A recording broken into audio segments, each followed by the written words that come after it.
Chief guest of the day, Srimati Nirmala Sitharaman ma'am, the Honorable Union Minister and Corporate Affairs Minister, our distinguished guest of honor, Shri Rao Inderjeet Singh Ji, the Union Minister of State with independent charge of the Ministry of Statistics and Program Implementation, and also the Union Minister of State independent charge with the Ministry of Planning and the Minister of State Corporate Affairs.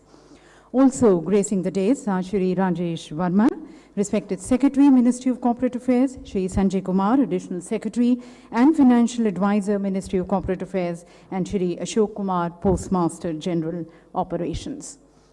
And also, ladies and gentlemen, welcome to all present here in the August gathering, and also those joining us virtually across 75 locations pan-India. Welcome to all of you to the iconic day celebrations of the Ministry of Corporate Affairs, which are part of the iconic week celebrations, the Azadi ka Amrit Mahotsav, being celebrated by the Ministry of Corporate Affairs and the Ministry of Finance from the 6th of June to the 12th of June. And ladies and gentlemen, as we celebrate today, it's definitely an occasion and a platform to showcase the immense strides which the Ministry of Corporate Affairs, along with its various institutions and organizations, has been able to make towards empowering businesses and towards protecting the investors, being a very able and an efficient facilitator, integrator, regulator, and educator. And that we have seen that in the past 8 years, there has been a lot of speed, scale, service, and a seva bhav, which has been inculcated in this entire movement under the leadership of our Honorable Prime Minister. So it's definitely a moment to celebrate our achievements and accomplishments. But then it is also a platform towards introspecting and reflecting. And then with our eyes into the future, planning our way forward, our pathways, our targets and milestones, as we all come together towards becoming global leaders and more responsive and responsible global leaders in corporate governance and driving a more inclusive growth for our country with the bhagidari and the involvement and partnership of all. As they say, अतीत से संवाद करते हुए प्रगति के संकल्प के साथ हम अपने भविष्य का निर्माण करें. So this event today, ladies and gentlemen, is towards planning out a blueprint for the next 25 years, the Amrit Kal, leading us to the India at 100 vision, the 2047, when we are going to be celebrating our 100 years of independence. So we would like to sincerely thank our Honorable Minister, Srimati Nirmala Sitharaman ma'am, for joining us today, for leading us today. And as we all know, she has already presented a parallel track to the blueprint for the Amrit Kal in the form of the Union Budget 2022, which is both inclusive and futuristic. And as we now plan our way forward, we seek her guidance and we seek her leadership. So many thanks and gratitude to her from all present here and also joining virtually. And I would like to request our respected Secretary, Corporate Affairs, Shri Rajesh Verma ji, to please accord her a floral welcome, good greetings to her, and our expression of thanks and deep regards to her as we once again welcome her today in this iconic day celebrations of the Ministry. Also welcoming Shri Rao Inderjeet Singh Ji, once again requesting respected Secretary Sir to kindly present the bouquet. The Honorable Minister of State with the independent charge of Ministry of Statistics, Program Implementation, Ministry of Planning, and our Honorable Minister of State for Corporate Affairs. May I now request Shri Sanjay Kumar, Additional Secretary and Financial Advisor, Corporate Affairs, to please welcome Shri Ashok Kumar, Postmaster General Operations.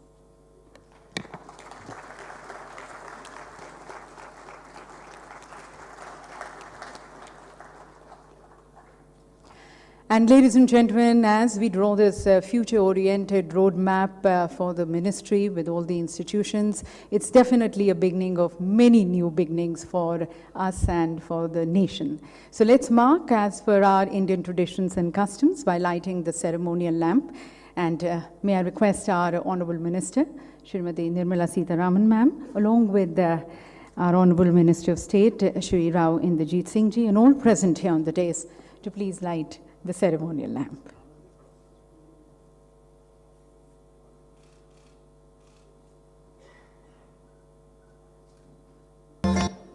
तो माँ सरस्वती की स्तुति और वंदना के साथ आज के हमारे इस कार्यक्रम का मंगलमय शुभारंभ.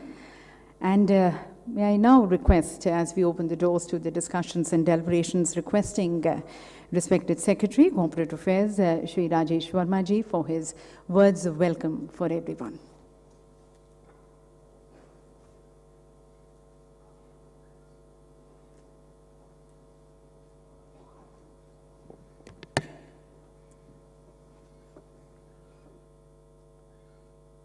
Chief Guest of the Day, Honorable Union Minister of Finance and Corporate Affairs, Srimati Nirmala Sitharaman Ji. Guest of Honor, Rao Inderjeet Singh Ji, Honorable Minister of State for Corporate Affairs. Dignitaries on the dais and off the dais, senior officials of the Ministry of Corporate Affairs, other ministries, regulatory bodies, heads of professional institutions, professionals, students, ladies and gentlemen.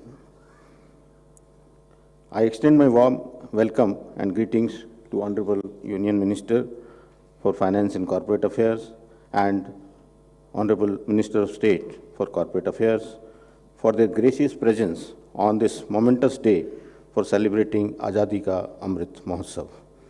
It is also my privilege to welcome you all to this iconic event organized by the Ministry of Corporate Affairs to celebrate the Azadi ka Amrit Mahotsav, a flagship initiative of the Government of India to commemorate 75 years of progressive India and the glorious history of its people and culture and achievements. I am happy to share that this iconic event is the culmination of joint efforts of MCA and various organizations like IPFA, CCI, IBBI, NAFRA, IICA, ICI, ICSI, Cost Accountant Institute, and many others.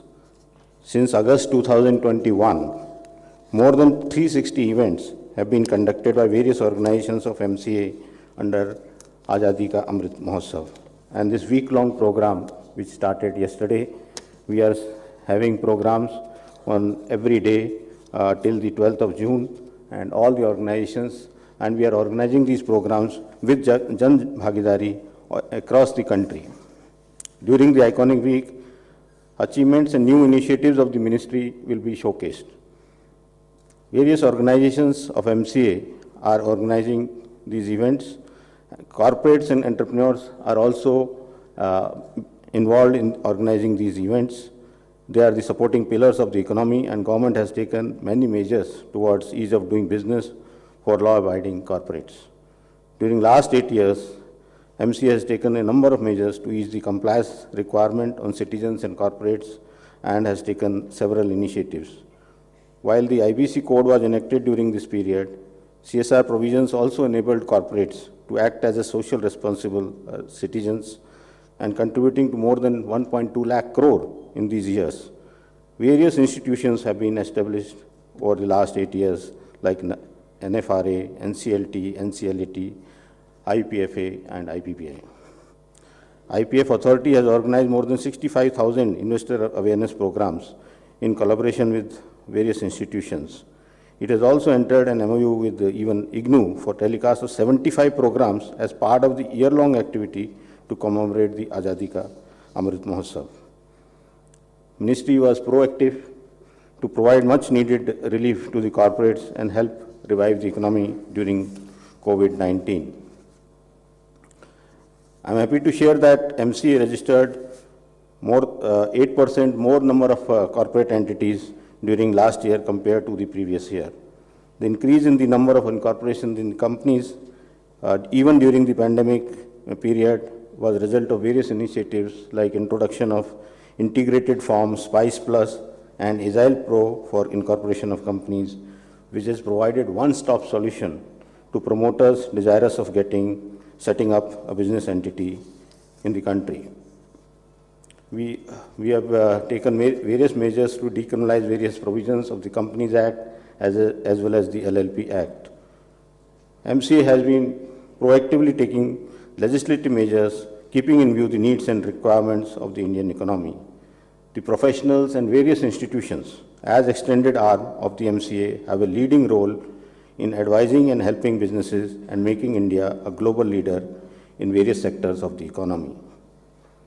We are in the process of launching various tools for compliance management, for e-adjudication, and we are looking forward to technology-driven platforms to facilitate the stakeholders.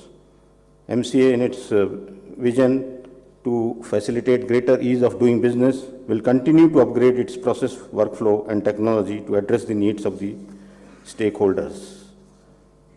The Amrit Kaal is going to be significant for the journey of corporate governance in India, and MCA, along with its various organizations, shall take all steps necessary to provide enabling framework to the corporates and other stakeholders to make India truly a global power.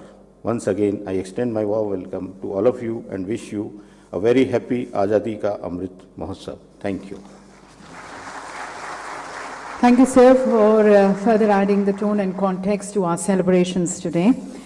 And as we now seek the guidance and advice of our distinguished guest of honor, our Honorable Minister of State for Corporate Affairs, I request Shri Rao Inderjeet Singh Ji for his address.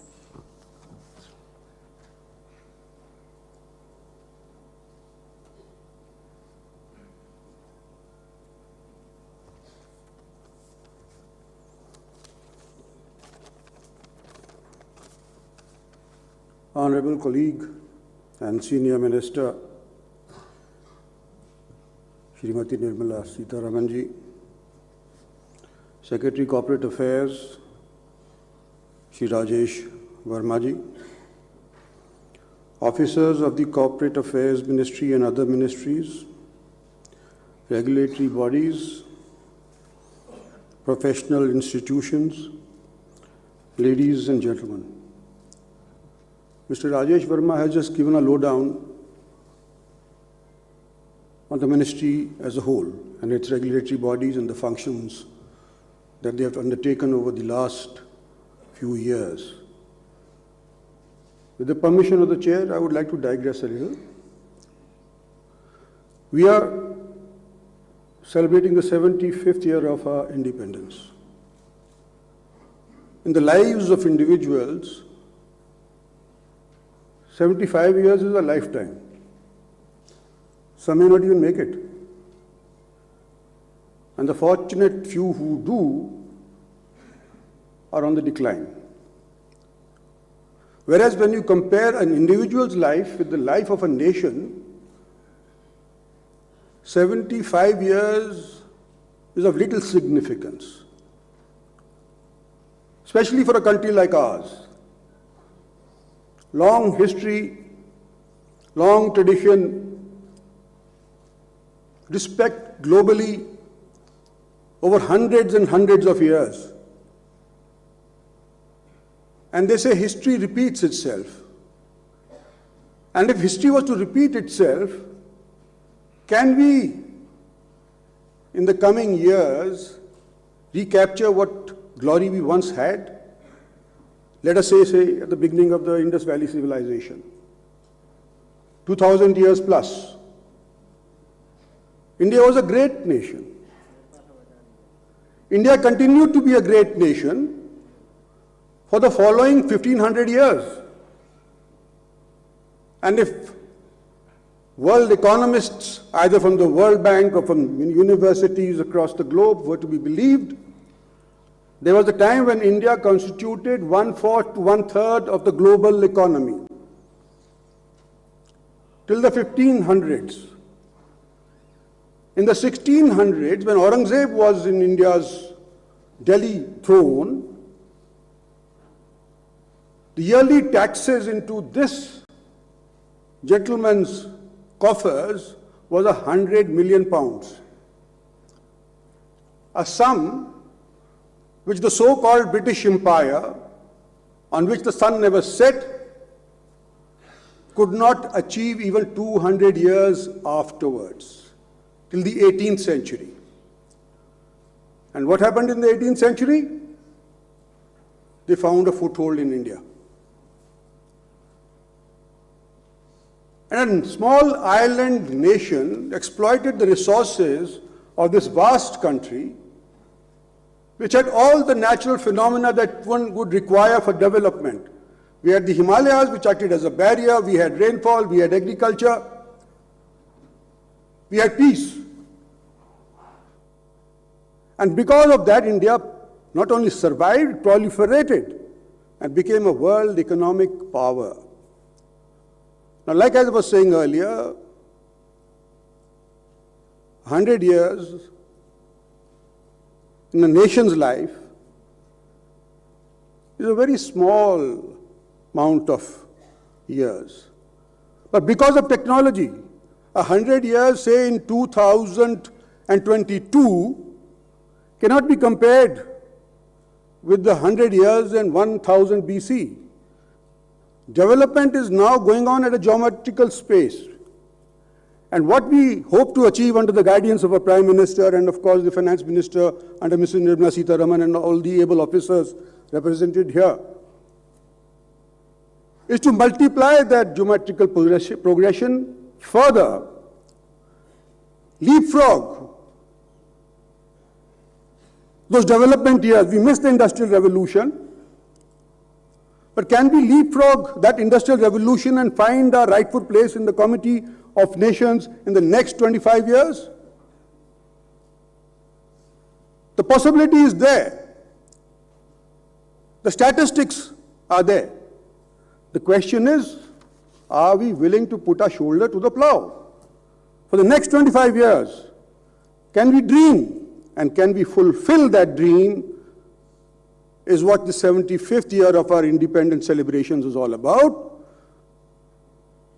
As capsulized today by this iconic week, with the Government of India, not only the Ministry of Corporate Affairs, but all Government of India ministries and departments are celebrating.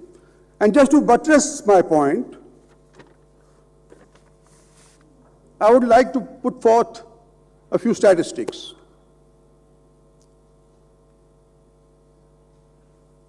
In the year 1340, when Prime Minister Narendra Modi became the Prime Minister,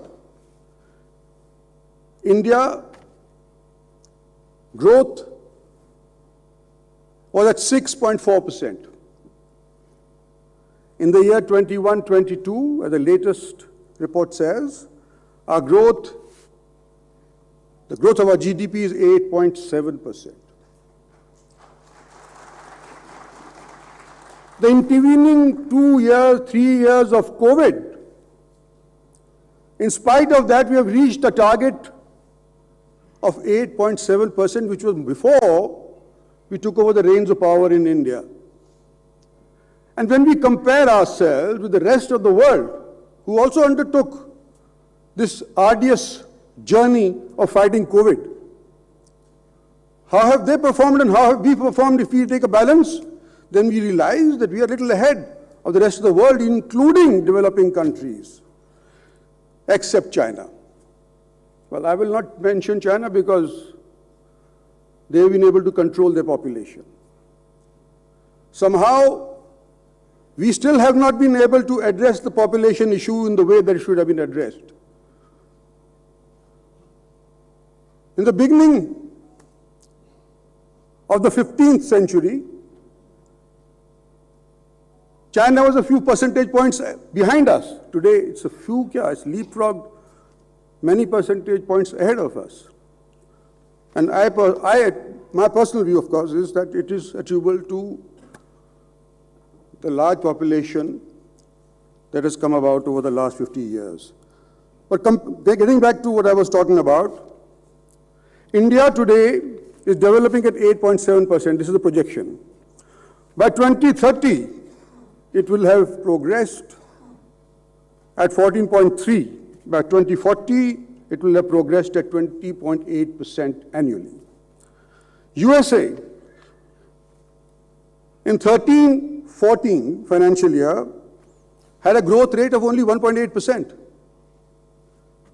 In 2021, it has a growth rate of 5.7%. In another 5-6 years from now, in 2030, it will have a growth percentage of 15.3%. And in 2040, it will have a growth percentage of 13.9, which is about 6 percentage points less than India's. As things stand, the world's biggest economic power is going to the way the British Empire went, down the slide, down the chute. And India, hopefully, if we can live up to these expectations and projections, we will be at the top of the ladder. Germany, a country which has faced 2 world wars and has still built itself up. At the beginning of 2013-14, it had a growth in its economy of only 0.5%. In 21-22, they managed to achieve 7.4%. But by 2030, they will decline to 2.8%, and by 2040, they will decline even further to 2.3% of the GDP. Heartening news for Indians. Can we, now that we are on the upswing, can we maintain that momentum? And the countries that we looked up to, and I specifically wish to speak about the 400-500 years of British rule. No, not sorry, the 200 years of British rule. When the British left this country, Indian economy was growing at only 3%. When British arrived in this country in 1800, they were given on a platter a country whose GDP per annum was 24% as compared with the world economy. 24% of the world's economy was Indian. In 200 years, they exploited us to such an extent it came down to 3%. So, here's the challenge. The world is declining. The world economies are declining, except for China, who was our neighbor and maybe our antagonistic neighbor. Can we live with this reality of fighting China economically? Can we live with this expectation that the world economists have vis-a-vis India? Can we live to the expectation of the youth of our country? And can we live up to our history of 2,000 years? This is what the challenge is all about. This is what 75 years of celebration is all about. This is what technology-driven enterprises can achieve only if we were to put a mind and hearts to it. So I thank you all for having joined us today at this iconic week. And I hope that you and I together, the Government of India, Mr. Modi's guidance, and all our joint efforts will project India into the space and into the sphere that it really deserves. Thank you very much. Thank you so very much, sir, for inspiring and motivating everyone, and the huge progressive change which you see in India, and India becoming, as you said, the coming decades, in fact, belong to India, showing that so much of optimism and inspiring and motivating everyone. And now, ladies and gentlemen, we have a series of releases which are going to be dedicated to the nation at the hands of our Honorable Minister, ma'am, Srimati Nirmala Sitharaman, ma'am. And the very first, as a part of the celebration of the Azadi ka Amrit Mahotsav, the Ministry of Corporate Affairs, in association with the National Foundation for Corporate Governance, presents a short film that traces the evolution of the corporate governance in India. It also highlights the significant initiatives which has been taken by the MCA, more particularly in the last 8 years in the areas of corporate governance, so as to facilitate an ease of doing business and an ease of living for the citizens. May I request our Honorable Minister, ma'am, Srimati Nirmala Sitharaman, ma'am, to please launch the film entitled Journey of Corporate Governance in India, a Panorama, with a click of the remote. As part of the celebration of Azadi ka Amrit Mahotsav, the Ministry of Corporate Affairs, in association with the National Foundation for Corporate Governance, presents The Journey of Corporate Governance in India, a panorama. The framework of corporate governance in India has evolved through enactment of various acts, framing of rules and regulations based on the principles of good governance, fairness, accountability and transparency. The Indian corporate laws have evolved and transformed in the last 75 years. The Companies Act 1913 was followed by the enactment of the Companies Act 1956.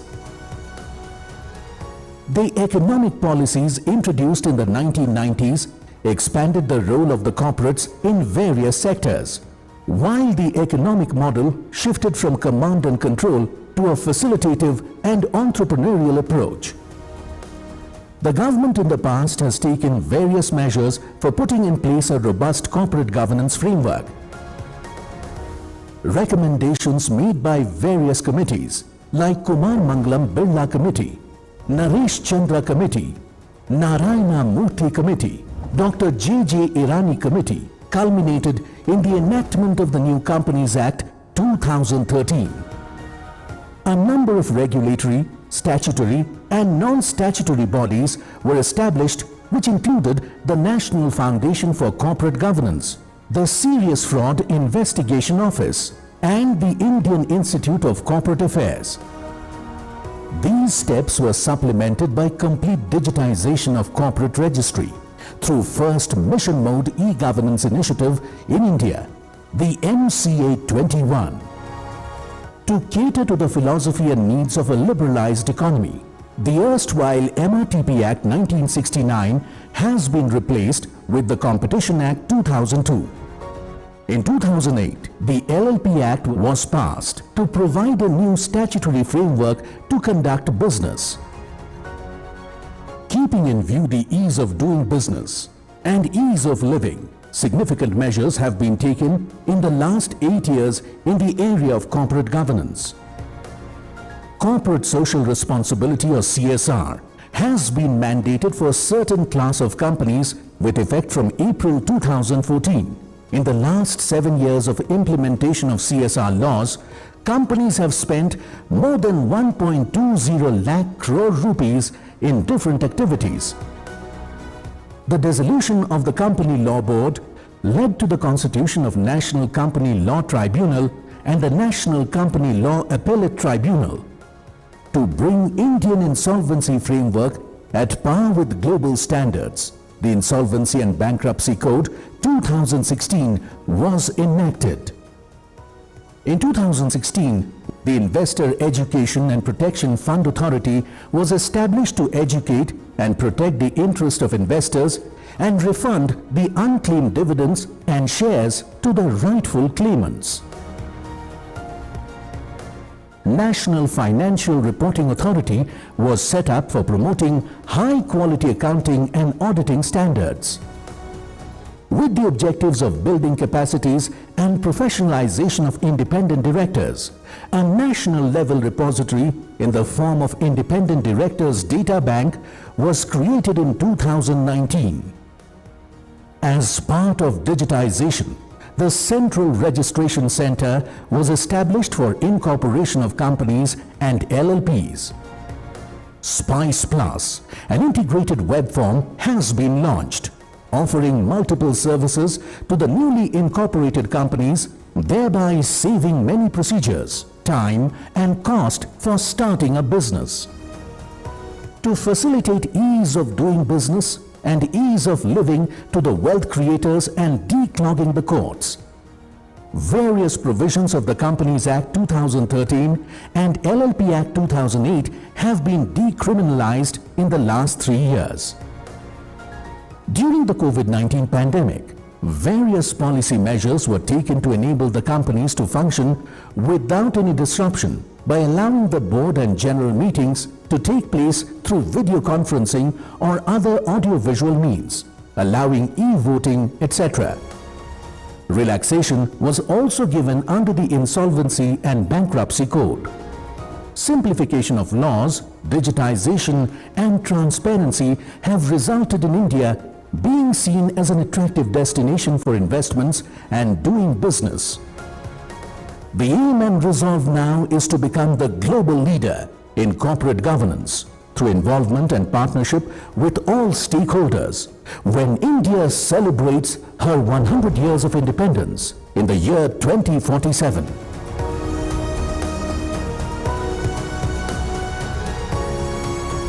So that's the accomplishing journey of the Ministry of Corporate Affairs with all of you.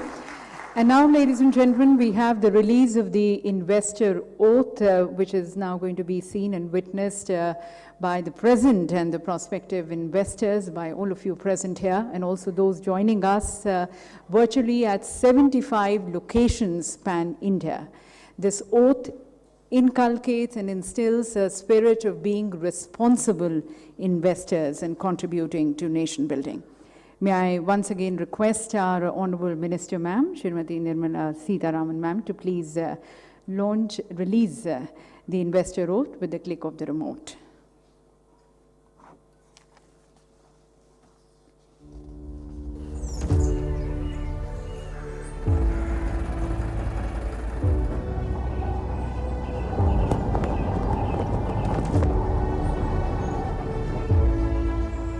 आगे बढ़ता रहे हमारा देश, इसके लिए संकल्पित है भारत सरकार। Investor education and protection fund authority ministry of corporate affairs के प्रयासों से जुड़े और उन प्रयासों को करें साकार।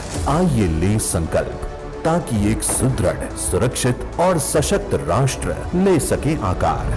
हम संकल्प लेते हैं कि हम जागृत निवेशक बनकर अपनी और देश की वित्तीय स्थिति को सशक्त करने के लिए निरंतर प्रयास करते रहेंगे। हम संकल्प लेते हैं कि हम वित्तीय उत्पादों के विषय में पूरी जानकारी हासिल करेंगे और दूसरों से भी साझा करेंगे। हम संकल्प लेते हैं कि हम सुरक्षित एवं समावेशी निवेश के लिए भारत सरकार द्वारा बनाए गए सभी मानकों का जिम्मेदारी पूर्वक पालन करेंगे। विज्ञापनों और भ्रामक विज्ञापनों से आकर्षित नहीं होंगे और योजना से संबंधित सभी जानकारियों को ध्यान से पढ़ेंगे और गैर कानूनी पाए जाने पर उनकी सही स्तर पर शिकायत करेंगे। किसी अनजान स्रोत से मिलने वाली जानकारियों एवं सलाहों के आधार पर वित्तीय जोखिम नहीं लेंगे, बल्कि अपनी कुशलता और निवेश का ज्ञान बढ़ाएंगे। निवेशक को मिले खुशहाली, सुरक्षित हो हर निवेश, बढ़ती रहे जन भागीदारी, यही है भारत सरकार का संदेश।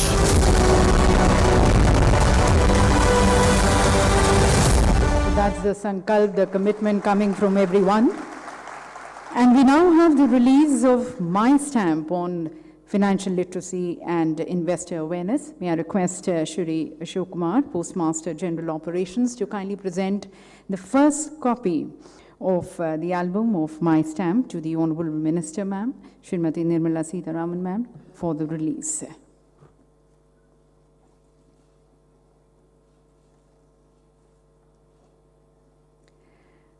Ladies and gentlemen, with the very objective to make respective stakeholders understand about IEPFA, its mandate, its initiative for public interest, and the roadmap ahead for investors' awareness. This is the stamp of ₹5 being issued, carrying the very message of inclusive financial literacy, as well as reiterating the IEPFA's mandate.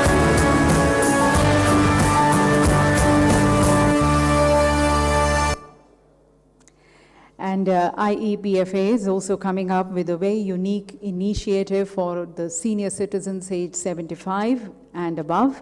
That's a special window facility for the senior citizens in which a senior citizen can avail the facility of auto-prioritizing through the MCA 21 portal while filing their refund or claim settlement. Once again, requesting Honorable Minister Ma'am to please launch this special window for the senior citizens with the click of the remote. भारतीय संस्कृति ने हमेशा हमें बड़ों का सम्मान करना सिखाया है। भारत सरकार भी वरिष्ठ नागरिकों के लिए लगातार नई से नई सेवाएं और अवसर ला रही है। इसी कड़ी में निवेशक शिक्षा और संरक्षण कोष ने 75 वर्ष एवं उससे अधिक उम्र वाले सभी निवेशकों के लिए स्पेशल सेवा की शुरुआत की है।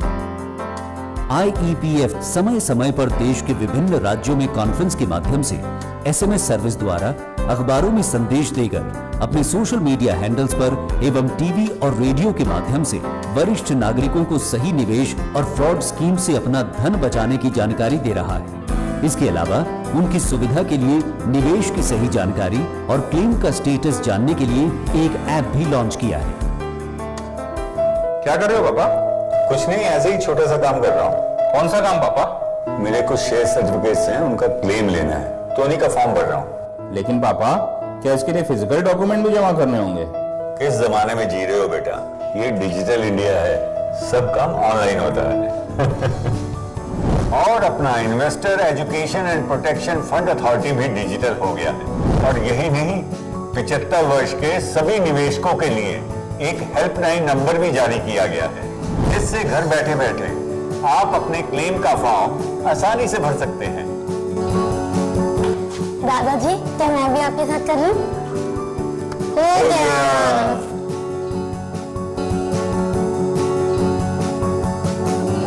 निवेशक शिक्षित तो निवेश सुरक्षित। So that, ladies and gentlemen, are our confident and very empowered senior citizens with this special window. And we now have the launch of the National CSR Exchange Portal. This is a digital initiative on CSR by the Ministry of Corporate Affairs. The portal will facilitate matchmaking and bridge demand-supply gap by providing an interactive platform to all stakeholders. It also will enable the stakeholders to list, to search, to interact, to engage, and manage their CSR projects on a voluntary basis. Once again, requesting the Honorable Minister, ma'am, to please launch the National CSR Exchange Portal with a click of the remote. National CSR Exchange Portal is being launched today. Government of India initiated one of the world's largest experiment of introducing the CSR as a mandatory provision in the Companies Act 2013. By imposing statutory obligation on companies to take up CSR projects, the philosophy of CSR is to engage corporates as partners in social development by leveraging their managerial efficiency, best practices, technology, and innovation in the delivery of public good and services. Since the enactment of the CSR provision with effect from April 2014, companies have spent more than 1,20,000 crore rupees in different activities of national priorities. During the evolution of CSR in India, need for seamless interaction between companies and implementing agencies has been felt. National CSR Exchange Portal is an endeavor that will serve as an interactive and exchange platform hosting all India projects. The platform will onboard all stakeholders in the CSR ecosystem, such as corporates, implementing agencies as registered users. National CSR Exchange Portal will provide user-friendly environment, interactive mechanism, advanced visual analytics, project lifecycle management, data exploration, knowledge center, notifications, advanced search mechanism. Launch of the Exchange Portal will facilitate for more effective sustainable development in the country by helping optimize the funds mobilization and utilization, execution and project management. Now let's see how it works. Both companies and implementing agencies will have their separate dashboards. Companies can float RFPs for their CSR projects. Implementing agencies can apply to RFPs with their proposals and can also share their own project plans to companies. On meeting mutual requirements through exchange, the project could be initiated for implementation. The portal would also facilitate bringing together diverse think tanks, contributors and implementers under one platform, sharing ideas, strategies and information by taking a smart step in implementing CSR initiatives. The Ministry of Corporate Affairs launches National CSR Exchange Portal. Log on to www.csrexchange.gov.in. This portal, ladies and gentlemen, is a testimony to the very idea that technology empowers the less empowered. And may I now request the Honorable Minister, ma'am, to kindly release the publication on the theme Insolvency Now and Beyond. This has been prepared by the Insolvency and the Bankruptcy Board of India and the Foreign Commonwealth Development Office, UK, for the benefit of stakeholders of IBC ecosystem in India.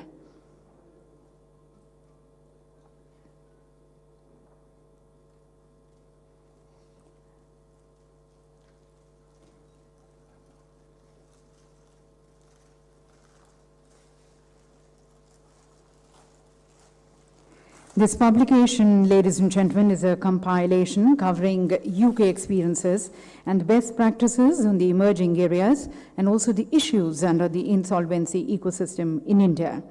The papers in the publication have been authored by prominent experts from various jurisdictions, including India, UK, and Singapore.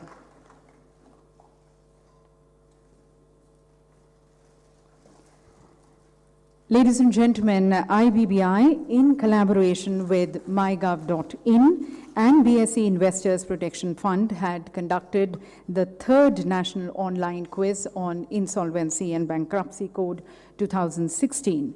This was towards promoting greater awareness and sensitizing and understanding of the code among the various stakeholders across the country. The quiz received very overwhelming response, participation from more than 71,000 participants from a wide range of stakeholders, including the students, professionals, employees, representing various states and union territories of the country. And we now have the prize distribution ceremony towards this National Online Quiz Competition on IBC 2016. As I invite the winners here on the stage, may I request our distinguished dignitaries, honorable ministers, and all the dignitaries to please step forward in honoring our winners today.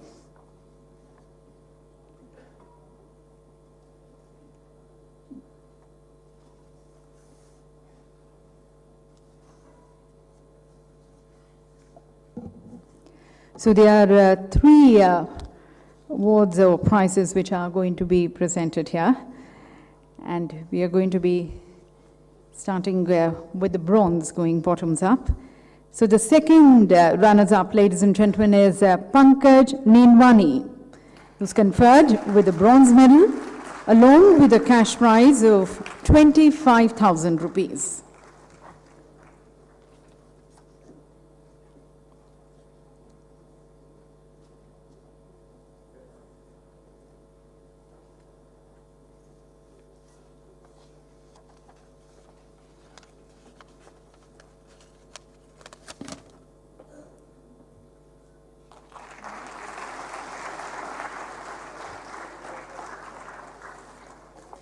And so there's a medal, the bronze medal, and also the prize money of rupees 25,000 rupees.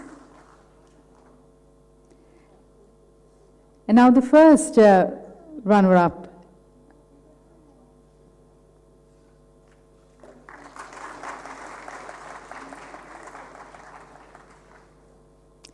The first runner-up, ladies and gentlemen, is Kishan Verma, honored with a silver medal and a cash prize of 50,000 rupees.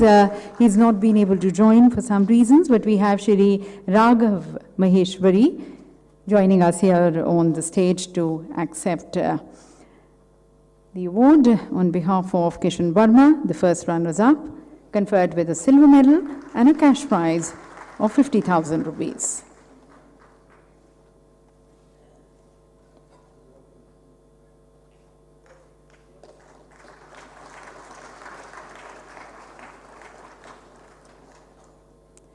And now, ladies and gentlemen, all the bling with the gold medal conferred on Dipali Mamodia.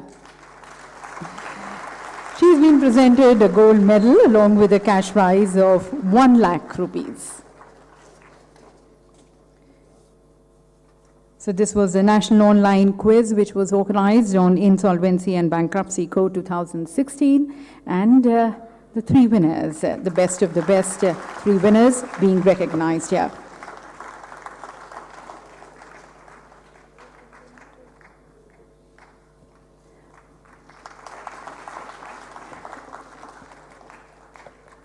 May I also request now our Honorable Minister Ma'am to please release the e-book a compendium on CSR with the click of the remote.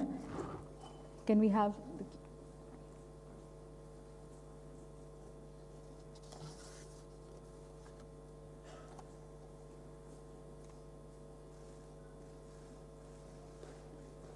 So that's the e-book, ladies and gentlemen, for the benefit of stakeholders and ease of accessing the information.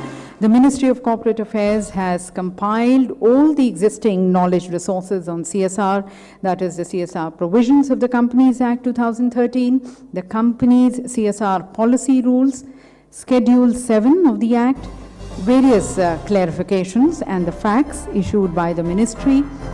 It also captures the data on CS expenditure in aspirational districts, all being compiled into a single source and prepared in the form of this e-book compendium on CSR.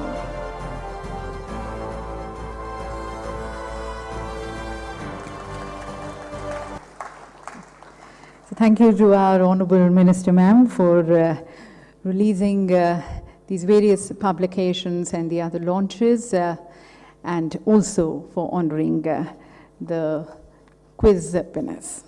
Thank you.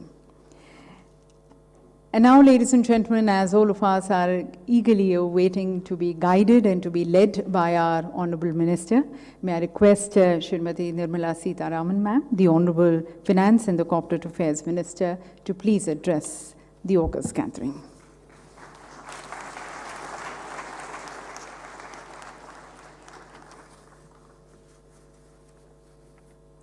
Namaskar. Shri Rajesh Verma, Secretary of MCA, Sanjay Kumarji, Additional Secretary and the Financial Advisor, Shri Ashok Kumarji, Postmaster General of India, and all heads of the regulatory bodies, institutions which impart education on various corporate-related subjects, officials, invited guests, and the media. Today we are here following up on the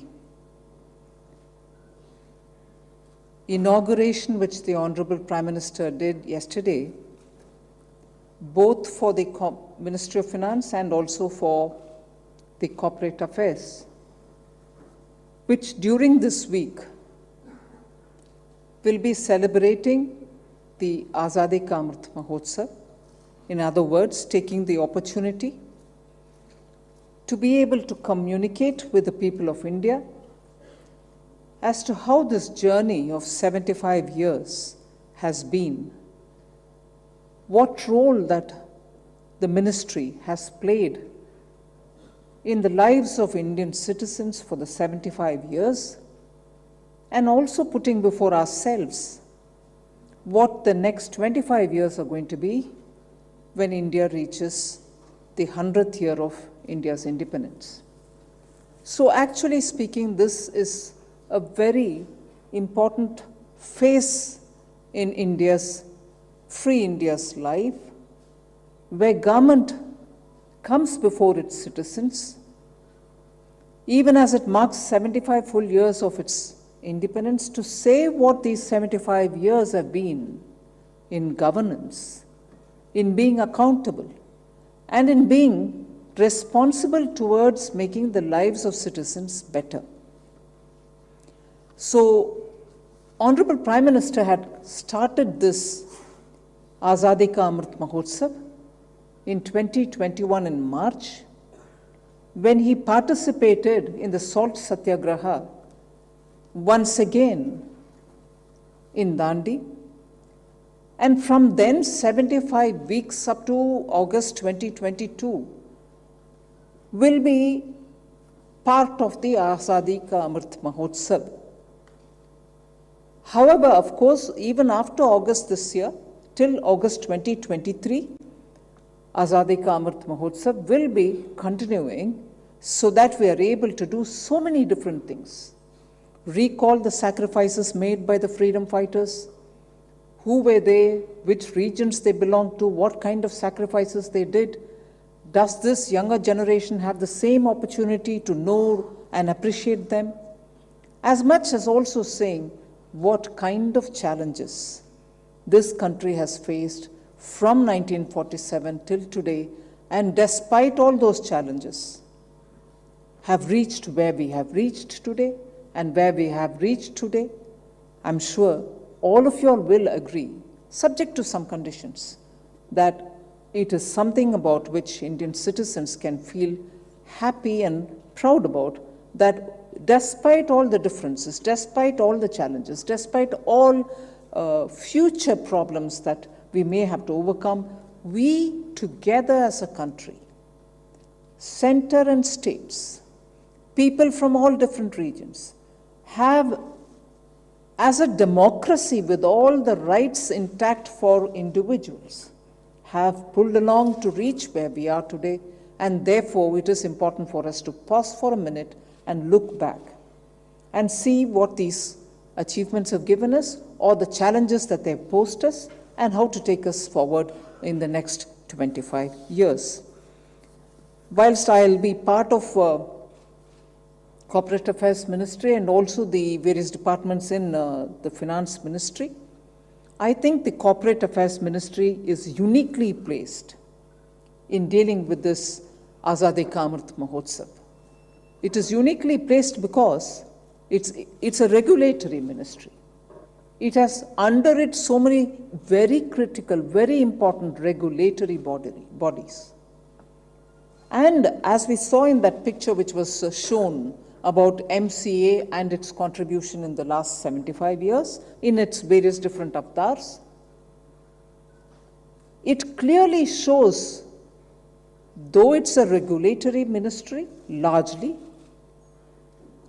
how it has impacted the lives of common Indians, be they in small business or a part of a larger business or even a small investor.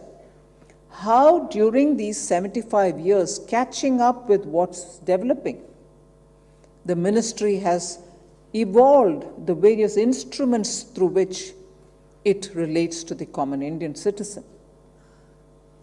The various laws that it had to revisit and change and keep it up to date are all very clearly shown in that very crisply made film.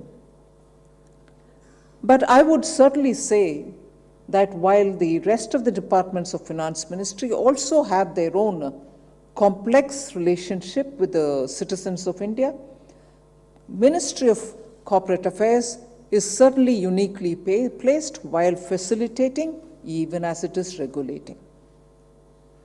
The two examples I can take right up front are the ways in which the Companies Act and also the IBC, in order to keep itself robust, time relevant and nimble, have continuously kept responding to the need of the hour, need of the day, and the global best practices, and therefore didn't fight shy of going to the Parliament any number of times with amendments. And therefore I would think the Corporate Affairs Ministry has so much more to talk about and to relate, and in fact directly or indirectly inform the public about the ways in which this Azadi Ka Amrit Mahotsav can tell us where we are and take the feedback of where we have to go and how we have to go in order to reach 2047. I'm sure the institutes, the Institute of Chartered Accountants of India, Institute of Cost Accounts of India, and Institute of Company Secretaries are very potent bridges for and through their students, through their practitioners, through their certified members, to communicate this to the people of India and be able to also get the inputs from them to see how this ministry can take it forward further. For my part and for the part of the Government of India, I can say, whilst every decade had its own significant contribution, particularly after 2021 budget, I think the nature of the economy, whether it is thankfully to the COVID, which was a challenge. But that challenge, I'm glad to say that the ministry literally kept itself on its toes, that it could come up with so many different quick-footed steps that even during the lockdown or during the pandemic, people of India could go about their normal businesses, particularly those in small companies, could go about their normal businesses without having to worry if compliances are going to be challenged, if compliances are not going to be kept up, purely because they're all under a lockdown. But on the contrary, what we find, and I'm sure the data is available for all of us to know and validate, if we observe that contrary to the fears and suspicion, India set pioneering steps forward in enabling companies to keep fulfilling the compliance norms by opening it up to be digital, allowing video conferencing, keeping on, technology-driven answers when you really couldn't meet in person. So I must say that a department like Company Affairs was very imaginative enough to come up with technology-driven solutions and make the lives of Indians, companies, small investors, and certifying bodies, and small chartered accountants who were in their own local areas doing their businesses far easier to do their compliance and regulatory performances without worrying, because technology was available and handy.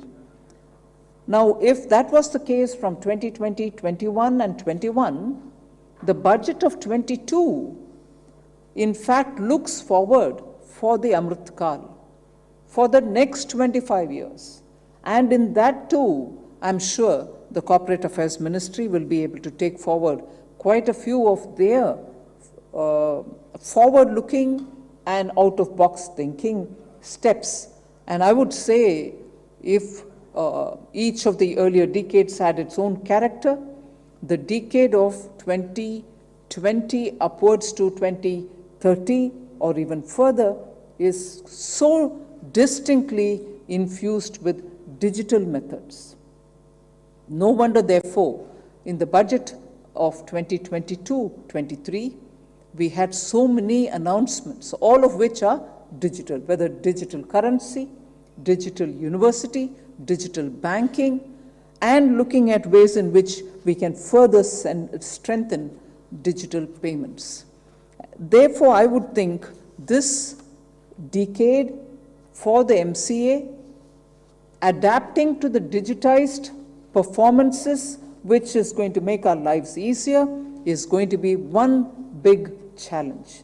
And I'm glad I saw the presentations this morning of the various agencies, which are largely regulatory, the Competition Commission of India, the NFRA, the National Financial Reporting Authority. You can clearly see all of them are seized of the fact that the world is moving towards greater digitization, and in that, India leads by having come up with the India Stack, with which a lot of our functions are happening digitally. So the impact of this digitization is certainly going to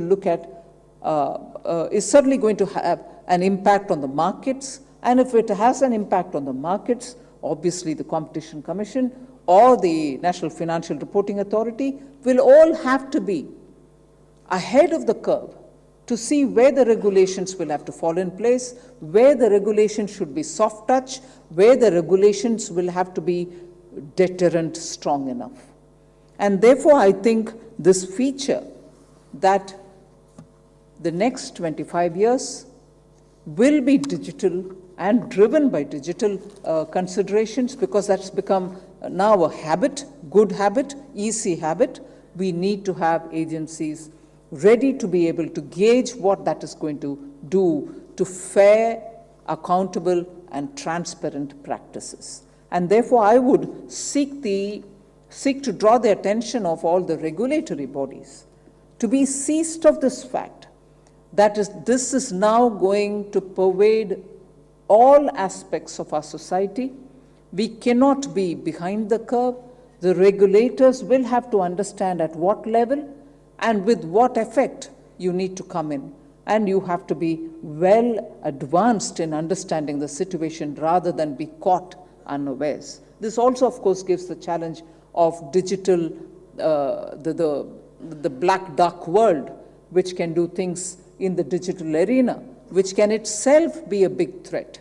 So it's very well for the regulators, it's very well for the institutes, it's very well for those who are coming out of these institutes to benefit from the digitized era.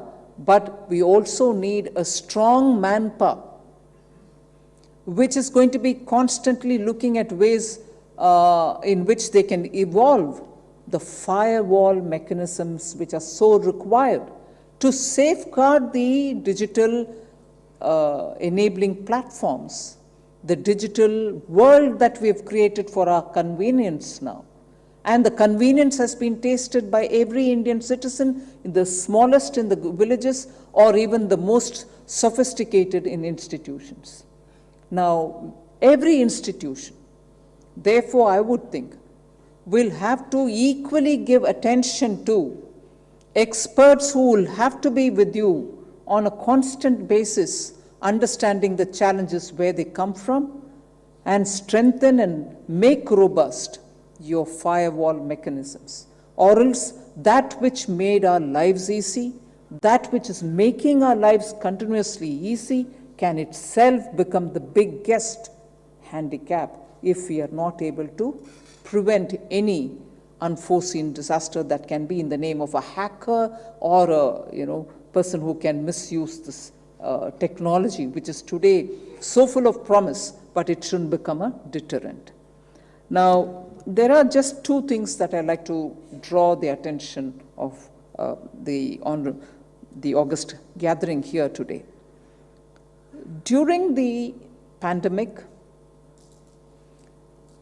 the MCA did perform, as I said, its roles with a lot more future-looking approach, and also understanding that that's an opportunity for us in reducing government's presence and maximizing on governance. So I think with all that, it didn't become a deterrent or a handicap. It didn't become a deterrent or a handicap, but it actually enabled people during the pandemic, is proven by the statistic before me. I'd like to share that with you. During the financial year 21-22, MCA registered more than 1.67 lakh company incorporations. And if you compare that with the earlier year, 2020-21, when it was only 1.55 lakhs. So if 1.67 lakh companies got incorporated during the year 21-22, it shows that the mechanism through which they are registering are, one, easy, two, also that the ground is not deterred by or challenged by or made difficult by the pandemic. Equally, the kind of steps which were taken by the MCA, who were transforming the regulatory environment, are worth recalling. There was a revision of the definition of small companies, which has reduced compliance burden to about 2 lakh companies. This happened during the pandemic, and I would want to put it on record here for us to know that a ministry like Corporate Affairs was actually on its toes, making sure that during the lockdown, companies are not put to difficulty. So a definitional change also happened at that time. Then there was 0 MCA fees being collected for company incorporations up to 15 lakh rupees of authorized capital. 0 MCA fees. Then there were incentivization of incorporation of one-person companies, the OPCs. Incentives were provided. This happened during the pandemic. So if we are looking at the ways in which in 75 years, the Ministry of Corporate Affairs responded to the growing needs of the free India, but the challenging period of the pandemic also kept them very related to the ground and responding to the needs of the ground. So incentivizing one-person companies. Very important, and an effort which shall continue, is the decriminalization of technical and procedural violations. Decriminalize them under the Companies Act 2013 and also under the Limited Liability Partnership Act of 2008. That, I think, is a very important step taken, particularly during the pandemic. The time given, time for consultation, all taken on board. Decriminalization actually is something which the Prime Minister has been very keen on, because his message has been, trust your businesses. Give them that confidence that government is looking at them favorably, because we want them to do their business without worry and prosper. It is that which is going to help India to move forward, not if you're suspecting them in every measure, every step. And therefore, decriminalization is something which the Honorable Prime Minister has been insisting. And I'm glad during this pandemic, the time was effectively utilized by MCA to remove those clauses or amend those clauses, which brings in that element of criminalization. Also, I probably mentioned it earlier, that during the pandemic, just so the companies can continue with the general body meetings, video conferencing was allowed for board meetings, for EGMs and for AGMs. Now, if this was done, equally, the NCLT, the Company Law Tribunal, enabled e-filing mandatory at all its benches across the country under the e-court initiative. Even this was done by the NCLT. I would very quickly like to put on record and also compile the reforms and initiatives which have been taken by the other organizations, all of which come under the MCA, whether it is the IEPF, the Investor Education Protection Fund Authority, which have been very effectively shown in the film. They have simplified many of those processes through rationalization of various requirements for it. Similarly, they've already said that 62,000 investor awareness programs have been held by IEPF. In a way, I would think, quietly, these have helped during the pandemic, the very significant increase in retail investor numbers in India. In fact, there are times when I've answered, even in the parliament, that if FPIs are going away and coming into the country as and when, and giving us a feeling that funds are going out of India, retail investors in India have come in a big way that they seem to act like the shock observers.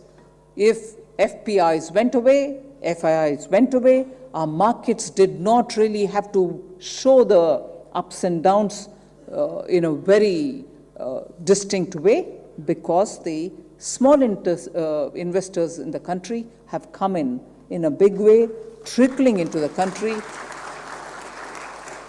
And that is one of, I would think, in the 75th year for us to be able to say that Indian investors, the small and the big and everybody, are coming into the market and coming in with greater awareness being given by institutions like IEPF. I'm very happy, and I would think that brings the benchmark a bit higher for IEPF itself, because the next 25 years you have even better to perform and improve your own standards. So 62,000 investor awareness programs have not gone without being noticed and without having a concrete outcome. So I'm glad for that.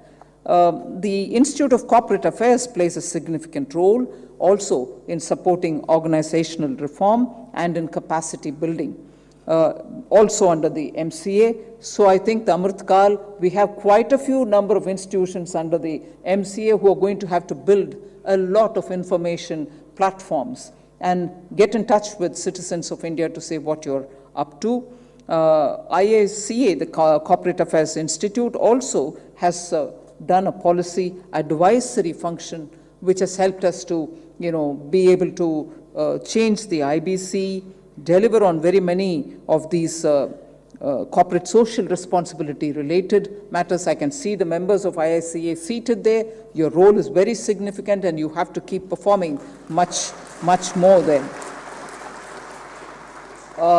I think also because today the public outreach and the research and study with the stakeholders on board is one big step that the IICA has taken, and I think that will definitely make a big difference. You should continue on that. Similar such role, and for a body which is fairly new, is being performed by the Competition Commission of India. The CCI has made a major contribution, and I'm very proud of this institution in being able to burst cartels, not allowing cartels to be formed, making their presence felt but not really becoming an obstruction. So bursting cartels, controlling mergers in a very soft but significant way, giving consumer the necessary protection, making sure that the markets feel that they are being remotely but silently being controlled, in the sense understanding the market and allowing it to function in a free and fair manner but without interfering in their function. And also enabling new age markets, international cooperation, and so on. I honestly think the Competition Commission of India, when of course I'm in their private audience, in the sense when I attend their CCI programs, I keep telling them, you've not done enough, you've not done any number of suo motu studies, you've not picked up on certain things which are very critical for India, your presence will have to be there, felt by everybody, and so on. But for a minute, let me imagine that this road doesn't exist, nobody's here. They are actually doing a significant job in making sure India's free market is fair market, and making sure in an era when mergers and acquisitions are going to happen in a very big way, mergers and acquisitions are happening in India in a big way, the CCI is remaining like a shadow but without affecting functionalities. So I wish the CCA in the next 25 years also makes sure that a modern India, digitized India, a corporate India, an India where retail investors want that support, CCI will stand up to the challenge and meet the expectations of the Indian citizen. A recent, but I'm treading on a bit of a sensitive area. Like in the Western world, they would say you're treading on a minefield, but I'm not treading on a minefield, but an institution which has yet to make a very big beginning, but has a role to play, is the National Financial Reporting Authority. I think they have a big role in that they are looking at listed companies, they are looking at not so listed companies, but of a certain stature.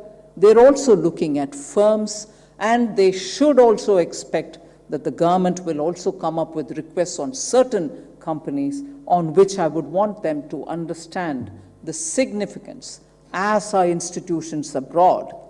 And this morning I heard the chair of NAFRA telling me, I don't know, there is also hesitation in using the word NAFRA. It's nothing to do with Nafrat. It is National Financial Reporting Authority, which has a very big role to play. Is the size of the job, the audience that they are dealing with, the companies that they are looking at, and the stakeholders who they are going to have to address, I'm being told by the chair, is comparable exactly with their counterpart in the United States of America. But they are recent, they are in the US, fairly old body. But NFRA is again a body which has to do quite a lot of work. And I understand you have issued financial reporting quality review reports. You've also had 4 audit quality review reports, and you're also now looking at recommending amendments to various rules and regulations. I wish the body all success. You also have to catch up with a lot of work which is now before you, and I hope in the next 25 years this body also will stand up and meet the demands and expectations of the people of India. Very quickly on the National Foundation for Corporate Governance, definitely you're trying to have a lot of voluntary adoption of good corporate governance practices. I wish all the very best even for the corporate governance body. So for the next 25 years, not just this week, this gives us an opportunity for us to be able to speak about our achievements, but more to think in terms of a futuristic, visionary, for a fresh new India which is so bubbling with the youth, all of whom want to be in this country but receive the best of global practices in terms of running their companies, in terms of meeting with expectations of people who give them equity fund or people who are providing debt funds. We need to have government and government's policy giving them that little hand-holding rather than being a tough regulator. So I'm in the midst of a ministry, institutions, and regulators, all of whom are strong regulators. But your profile itself will have to be of a facilitator. Your profile will also have to be those who are showing the light on the path in which this country will have to go, so that the youth of India will not just be looking for jobs, but will be creating jobs and delivering on innovative ways of living our lives. So thank you very much for giving me this opportunity, and I wish all of you all the very best for the next 25 years. Jai Hind. Thank you so very much, Honorable Minister Ma'am, as our leader, complimenting everyone here, all the institutions, for the good work done by them during the COVID, and also guiding and leading everyone on the very prominent and significant role which everyone has with technology at the core of all transformations towards making India globally competitive, India which is looked up to, India which is a global leader in all respects and where there is a good quality of life for its people. Thank you, Honorable Minister Ma'am, for guiding us. And ladies and gentlemen, as we conclude this inaugural session, a very important session, may I now request Shri Sanjay Kumar, the Additional Secretary and Financial Advisor, Ministry of Corporate Affairs, to please propose a formal vote of thanks. Honorable Minister of Corporate Affairs and Ministry of Finance, Shrimati Nirmala Sitharaman ji, our guest of honor, Shri Ravinderjit Singh ji, Secretary, Minister of Corporate Affairs, heads of various regulatory bodies and other organizations, all senior officials, dignitaries, ladies and gentlemen.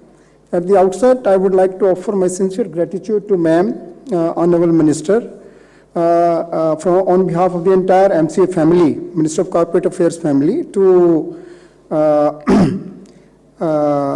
for sparing time to attend this iconic day and making it truly iconic.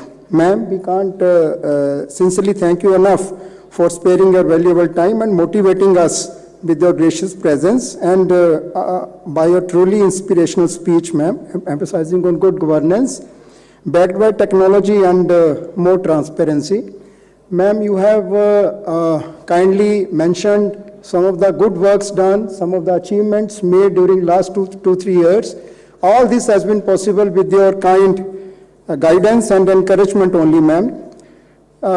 This ministry, as you mentioned, is uniquely placed, and we have already, as you mentioned, we have made good contribution to the building of country's economy, and we will ensure that we attain further glory with your kind guidance and your leadership, ma'am. I'd also like to thank our guest of honor, Shri Ravinderjit Singh ji, for his mentorship and valuable guidance and support throughout the preparations, especially for the very inspiring thoughts how in the next 20-25 years, backed by solid and concrete statistics, how we can really go back, achieve our old glory. Really thanks to you, sir. On behalf of the ministry, I'd like to thank Shri Rajesh Verma for his constant and all along support, guidance and direction for all these works which we are doing.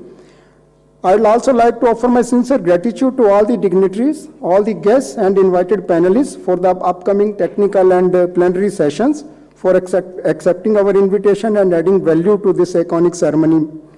Ma'am, we would like to thank you for releasing short film on corporate governance, commemorative postal stamp on investor awareness, investor oath, e-book on CSR compendium, publication on IBC, launching of the CSR exchange portal, and special window facility for the senior citizens, which will go a long way in easing the way we conduct our business and understand the financial world, and also presenting awards to the winners of the National Online Quiz.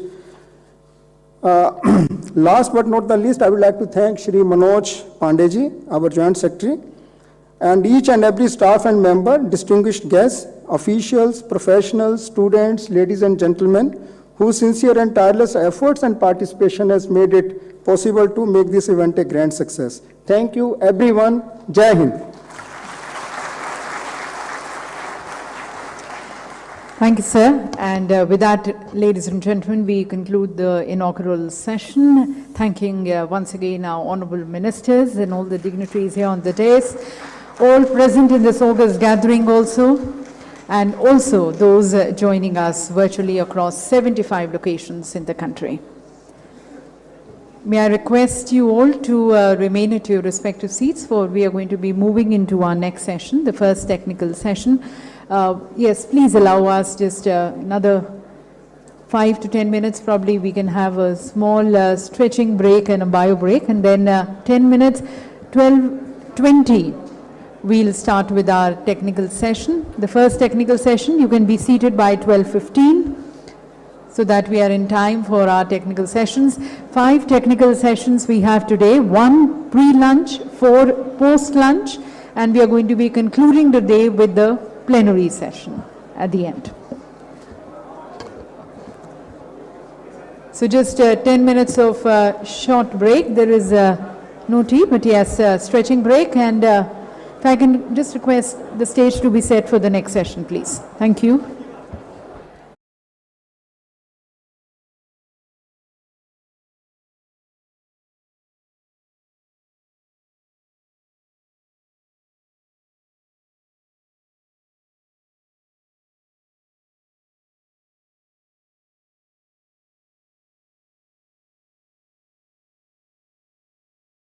All the sessions, and just after the session we have the lunch. We will have to, in case we are not good in time, we will have to slightly shorten also the lunch break. तो सभी के interest में है कि हम अपना session time पर शुरू करें.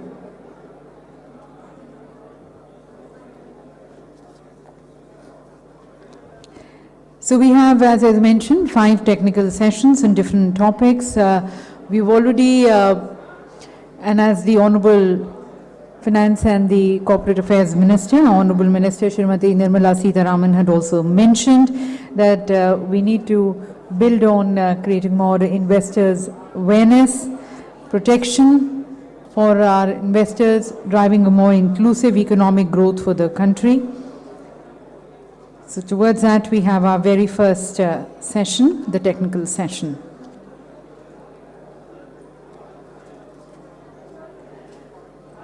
May I just request people joining us to kindly be seated as soon as possible so that we start with our session. Our speakers of the session are already here.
So thank you once again to everyone for joining us. And with that, as we begin the session, may I request Shri Manoj Pandey, Joint Secretary, Ministry of Corporate Affairs, and the Chair of the session for his introductory remarks.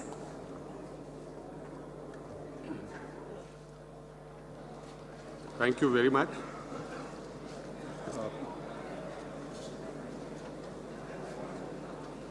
Today, I am joined with my colleagues in IPFA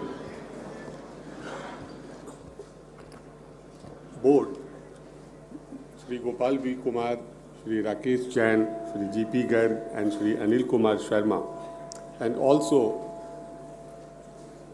well-known experts, Mr. Dhirendra Kumar and Dr. Midul Sagar, who is now our research chair at NCAER. He has recently joined. He was also a member of MPC. And we,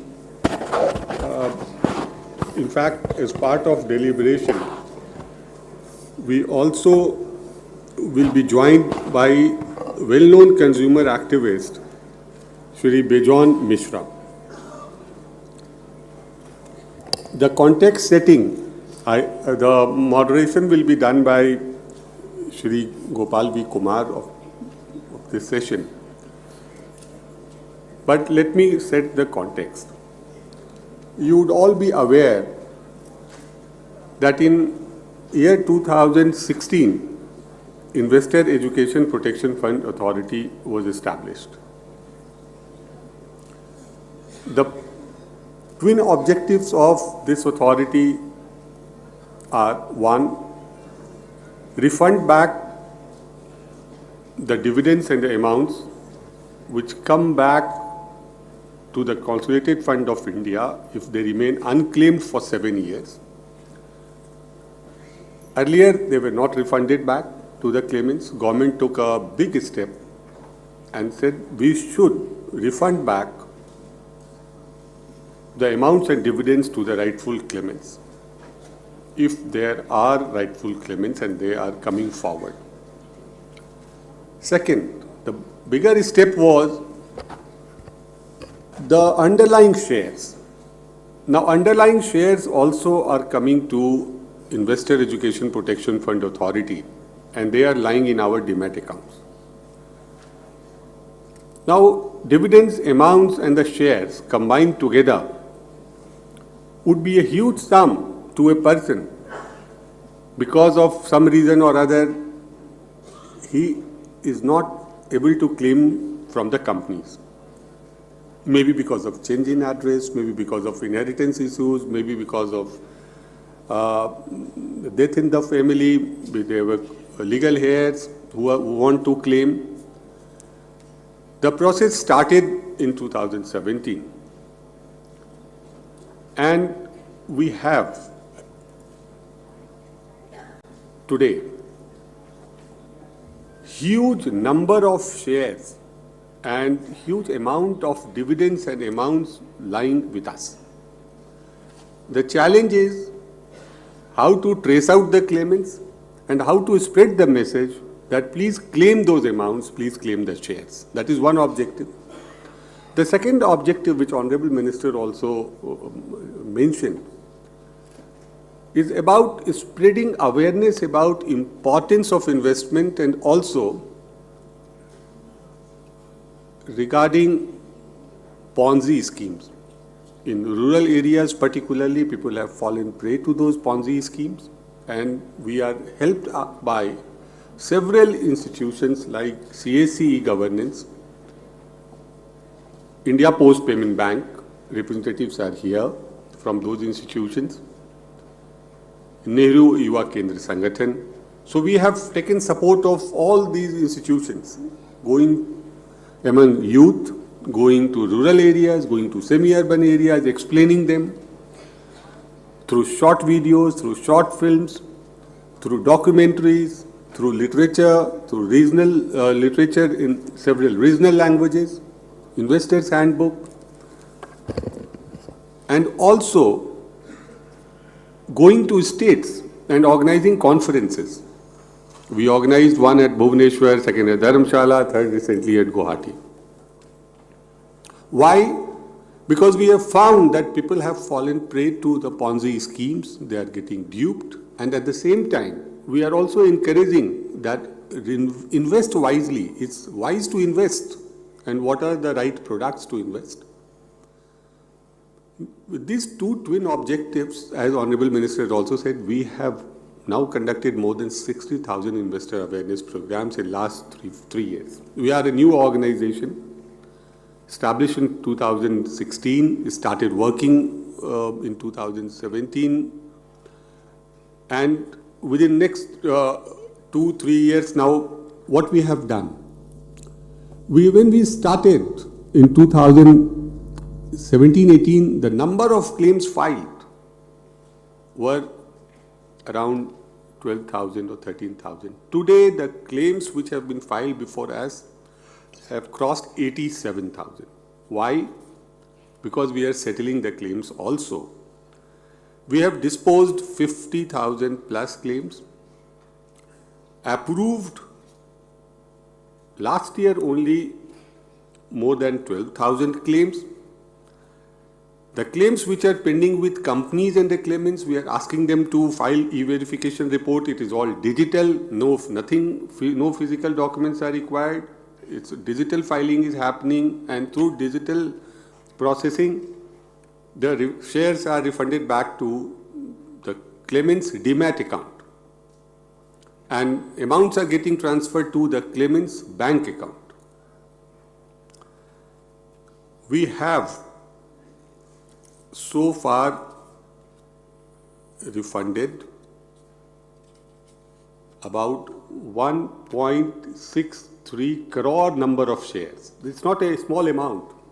1.63 crore shares have been refunded, and the amount, if we calculate the market value, it would be around 1,500 crores as on date. It depends. It could be because of market fluctuation.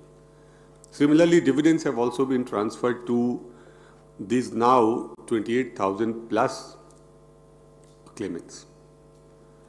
The challenges in next 25 years, because that is the idea of today's deliberations, what we have done in last 5 years, last 4 years, and what we intend to do in next 25 years. We have to go to rural areas, semi-urban areas, and also to urban areas, because we have seen that in urban areas also, the right investments have not been made. The people are being duped. There are Ponzi schemes which are there. But to attract investment and to say you have to invest in market products, we have to go to rural areas, we have to go to semi-urban areas, encourage savings, encourage investments. I'll request all the August gathering here that please go to our portal and the website. You will see variety of material. Plus also we launched a series of films, short films, talking about importance of budget making, importance of savings, importance of investments. Small, see, there are rural characters who are in fact playing roles and giving information. I'll further, through scroll messages, through Doordarshan telecasts, through Lok Sabha televisions, and through jingles, through various publications, we are reaching out to people. An important part is partnership with IGNOU, where 75 lectures, series of lectures are happening, where importance of investments will be told to the viewers. And it's a very important platform for us. We have research chair at 2 places at present, one at IICA, other at NCAER. And we are, in fact, our campaign is happening along with Chartered Accountants Institute, Cost Accounts Institute, and Company Secretary Institute. We take help of them. The as part of simplification, just last year we simplified the entire process where we have dispensed with certain requirements of affidavits, etc., and self-declaration has replaced the affidavit taking.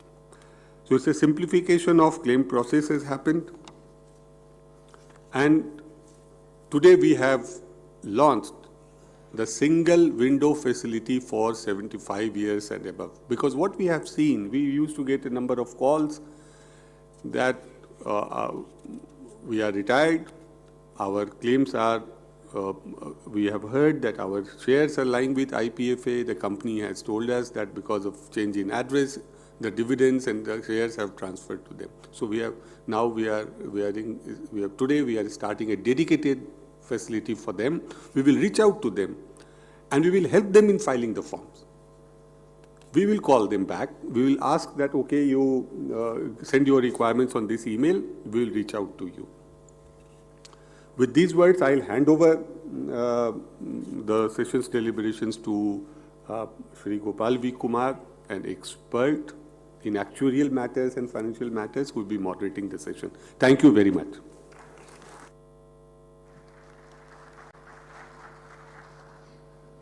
Thank you, Manoj ji, for setting the context of this discussion.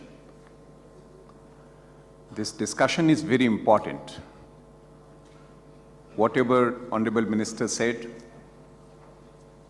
the role of investor education and protection is very, very important for Prime Minister's vision of 100 years of independence. Indeed, a great pleasure to be among this distinguished panelists. An august audience, a warm welcome to all of you to this technical session on investor education, awareness, and protection for inclusive economic growth. हम आज़ादी के अमृत महोत्सव मना रहे हैं और उस महोत्सव के अवसर पर इस गंभीर विषय पे मंथन और चिंतन हमें जरूर करनी चाहिए और हम करेंगे। और इस मंथन और इस चिंतन से बहुत सारी ऐसी अमृत संकल्पों का अमृत, हमारी नई ऊर्जाओं का अमृत, विचारों का अमृत निकलेगा, जो हमें अगले 25 साल के हमारे देश के सामने जो चुनौतियां हैं, सपने हैं, उनको पूरा करने में हमें बहुत सहायक होगा। As you know, we have to be economic superpower. What is our economic objective of the role of financial savings and investor protections are very important. To reach the goal of 5 trillion USD, we need to have very high capital formation, and the role of financial savings and protections is very important in that. The topic is investor education, awareness, protection for inclusive economic growth. Manoj ji has already set the context, and that context is what we have achieved so far, which will help us understand and plan for the next 25 years. Today's discussion is 75 versus 25, but we'll talk about 25% about what we have done in 75 years and 75% of what we'll be doing in next 25 years.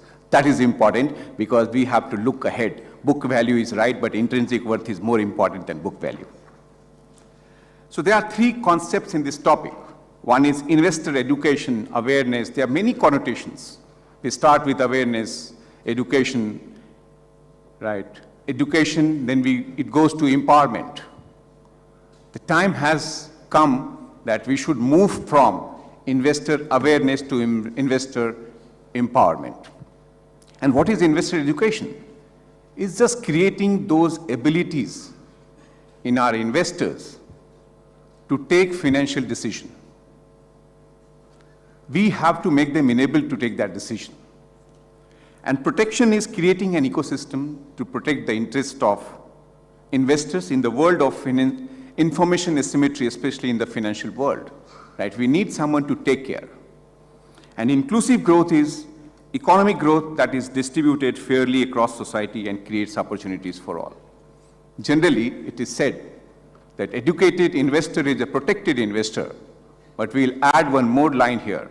Educated investor and protected investor are engines of inclusive economic growth, and we want both educated and protected. If investors are educated, the onus on protection lessens down, right? If you are not educated, protection element will be higher. So you have to play the balancing act. Today, with the distinguished panelists, we'll discuss the various dimensions, subject, and try to collect some Amrit, some nectar out of that discussion, which will motivate us in next 25 years. I heard Honorable Prime Minister yesterday, and he said that we should move towards people-centric governance from government-centric governance. I think this has a huge, huge scope where we can go. And that is what we need to inculcate in our governance in next 25 years where we want to achieve. We'll introduce you to the panel. I think in next 30 minutes it will be very difficult to get the Amrit from them, but we'll try to extract as much as we can. So our chairman, Manoj Pandey ji. We have Sri Vejon Mishra, consumer activist. Sri Dharendra Kumar, finance expert and CEO Value Research. Sri Anil Kumar Sharma, executive director RBI. Sri Rakesh Jain, chartered accountant and director FSL Software Technologies. Sri GP Garg, executive director SEBI. And Dr. Midul Sagar, research chair, IPF at NCAR. Obviously, as I said, that 25% of the time for 75 years what we have achieved. Yes, we have achieved a lot. We have achieved a lot. If you see demat accounts, I think it's 83 million. Mutual fund, if you see AUM to GDP ratio, it's very high.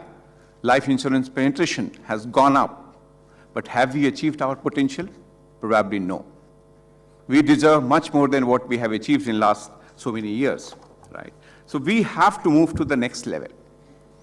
So we'll start that, and my request to the panelists is that, as we discussed, we will focus 25% time on what we have achieved. Milestones are important, history is important, but we have to focus on, come out with some ideas, thoughts, which will guide us in next 25 years. So my first request to Mr. Vejon Mishra, who has been an activist, consumer activist, and जागो ग्राहक जागो इनका एक मूल मंत्र रहा है. तो मैं पूछना चाहूंगा मिश्रा जी से, ये ग्राहक अभी भी सो रहे हैं या जाग रहे हैं? Thank you Gopal ji. पहले तो बहुत बहुत मुबारक सबको, और हमारे जितने EFPI का जितने लोग हैं जो इस कार्यक्रम को बनाए, सबको बधाई. It's a big success, let me tell you. You heard the Honorable Minister. She is already praised, and I once again want to take this opportunity. Manoj ji, आपने कमाल का काम किया है. Thank you very much for doing this great work. You see, हम जब बातचीत शुरू करते हैं तो हम लास्ट रो को देखते हैं. 4 लेडीज बैठे हुए हैं वहाँ. आप सुन पा रहे हैं हमको? जोर से बोलिए. Very good. आप आपस में बात नहीं कर रहे हैं ना? Very good. You see what I want to tell you, जागो ग्राहक जागो शुरू कहां से हुआ? बहुत लोगों को मालूम होगा, बहुत लोगों को मालूम नहीं होगा, लेकिन हम आज जिनको नहीं मालूम है उनको मालूम करवाना चाहते हैं. हम 1983 में जमशेदपुर से उपभोक्ता संरक्षण पे काम करना शुरू किए, और 1986 में एक हम लोगों को सबसे जो बड़ा विक्ट्री मिला वो था कंज्यूमर प्रोटेक्शन एक्ट ऑफ 1986. उपभोक्ताओं को कानूनी रूप से एक मान्यता मिला उनका राइट्स को लेकर. 24 लॉज थे उस समय भी, बट वो लॉज थे इंस्पेक्टर राज का. वो लॉज थे किसका? कोई भी इंस्पेक्टर कहीं भी जा सकता है, कुछ भी कर सकता है, लेकिन उपभोक्ताओं को संरक्षण नहीं मिलता था. 1986 से उपभोक्ताओं को संरक्षण मिलना कानूनी रूप से शुरू हुआ। जब ये काम हम लोग शुरू किए तो कई अमाउंट्स कंपनीज के पास पड़े हुए रहते थे जो कंज्यूमर के थे। कैसे? जैसे आपने एक्साइज ड्यूटी पेमेंट किए, आपके प्रोडक्ट के साथ वो आ गया कर, और वो कर उनके पास रहना नहीं चाहिए, वो वापस कंज्यूमर को जाना चाहिए था। लेकिन कैसे पता लगेगा किस कंज्यूमर को कितना देना है, कितना वापस करना है? तो सुप्रीम कोर्ट तक ये बात चला। सुप्रीम कोर्ट ने डायरेक्टिव दिया कि ये कंज्यूमर वेलफेयर फंड बननी चाहिए। तो सरकार ने 1991 में under the central excise and salt act of 1944 में अमेंडमेंट लाकर 1991 में कंज्यूमर वेलफेयर फंड शुरू करवाया, जहां पर आपका पैसा कंपनी से आकर it got deposited into the consumer welfare fund. And now under section 57 of the GST Act of 2017, it is being managed by the Department of Consumer Affairs, but it is under the Ministry of Finance. Why I am giving you this background is that similarly, the Investor Education and Protection Fund got created and an authority came into place. And in 2019, under the new Consumer Protection Act, under the Modi ji's leadership, we got a new law which brought in a regulator called Central Consumer Protection Authority. So जागो ग्राहक जागो शुरू हुआ उस premise से कि करोड़ों रुपया सरकार का, उपभोक्ताओं का पैसा सरकार के पास था, लेकिन सरकार को नहीं मालूम था कि कैसे यूज करें। So the use of that money was created to create a brand called जागो ग्राहक जागो। आपको मालूम होगा कि जितना ना प्रोडक्ट है मैगी नूडल्स का, उसका 10 गुना पैसा पब्लिसिटी में खर्चा होता है ब्रांड क्रिएट करने के लिए। और उसी ढंग से हम लोगों को करीब 21 प्रेजेंटेशन, उस समय प्लानिंग कमीशन, अभी उसको हम लोग नीति आयोग कहते हैं, प्लानिंग कमीशन के सामने प्रेजेंटेशंस दिए कि हमको फंड से उपभोक्ता जागरूकता लाना है और हमारा टैगलाइन रहेगा जागो ग्राहक जागो।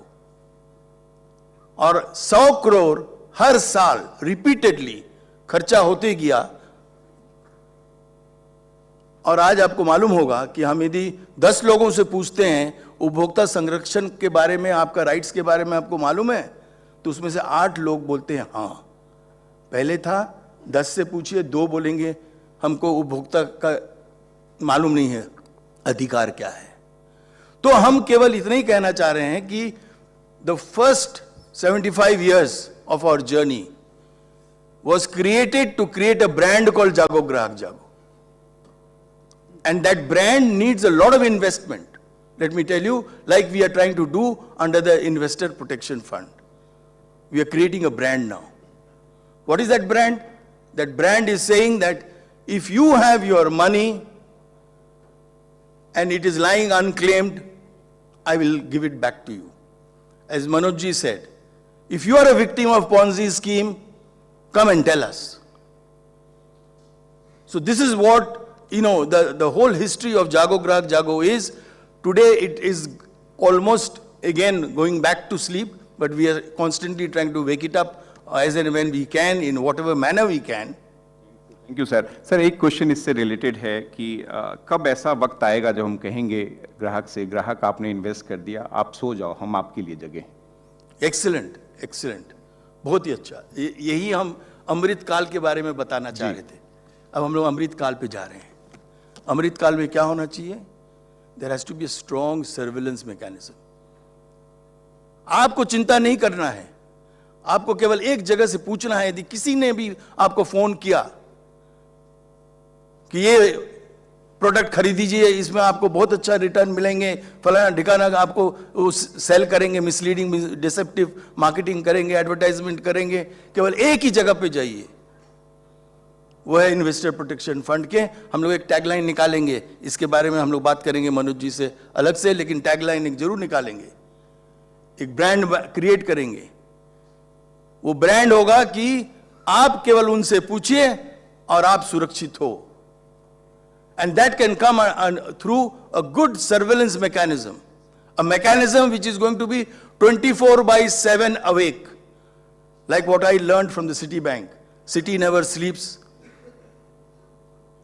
Investor IEFA will never sleep. It will be awake 24/7. And for consumer, the real, the strong point is, हम जब trouble में हैं, is there somebody to listen to me? And that's why I always promote and I tell the government that our helpline, if it is not 24/7, it is not a helpline. Thank you very much. Thank you, sir. So we hope the time will come. Next question to Mr. Anil Sharma. We'd like to know from you the experience from the central bank perspective. What are the indicators of investor awareness? Investor awareness is a very qualitative connotation, right? How to measure that? I tried to find out, I read one speech on RBI website, financial inclusion index you have, where you have 4 parameters like branch penetration, deposit penetration, credit penetration, insurance penetration. Do you think next 25 years these indicators will be sufficient with the way technology is changing? And do you think other parameters like this talk about access to financial products? What about the uses of those products? What about the quality of delivery of those products? So, sir, I would like you to focus on these two things. Thank you. Coming specifically to the question which you asked, that financial inclusion index was constructed last year in July. It would be done every year.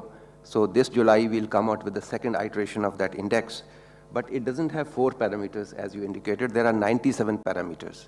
It has 3 dimensions. One is the access, other one is the usage, and the third one is the quality.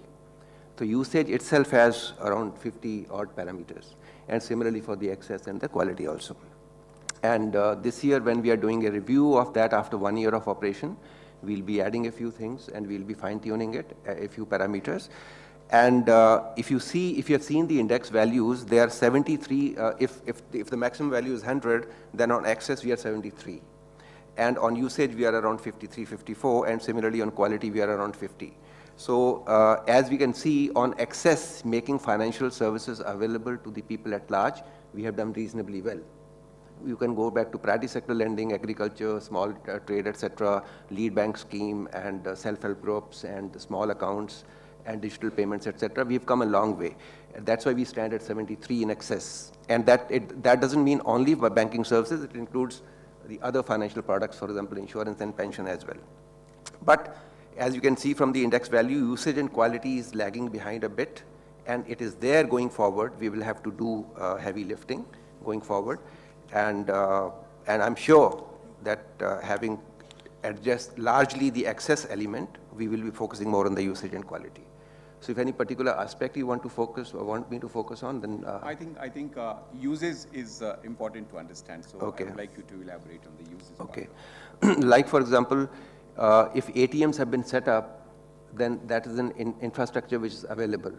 But are they being available? What is the uptime? What is the downtime? What are the issues coming out of the usage of the ATMs? Whether those grievances are being addressed properly?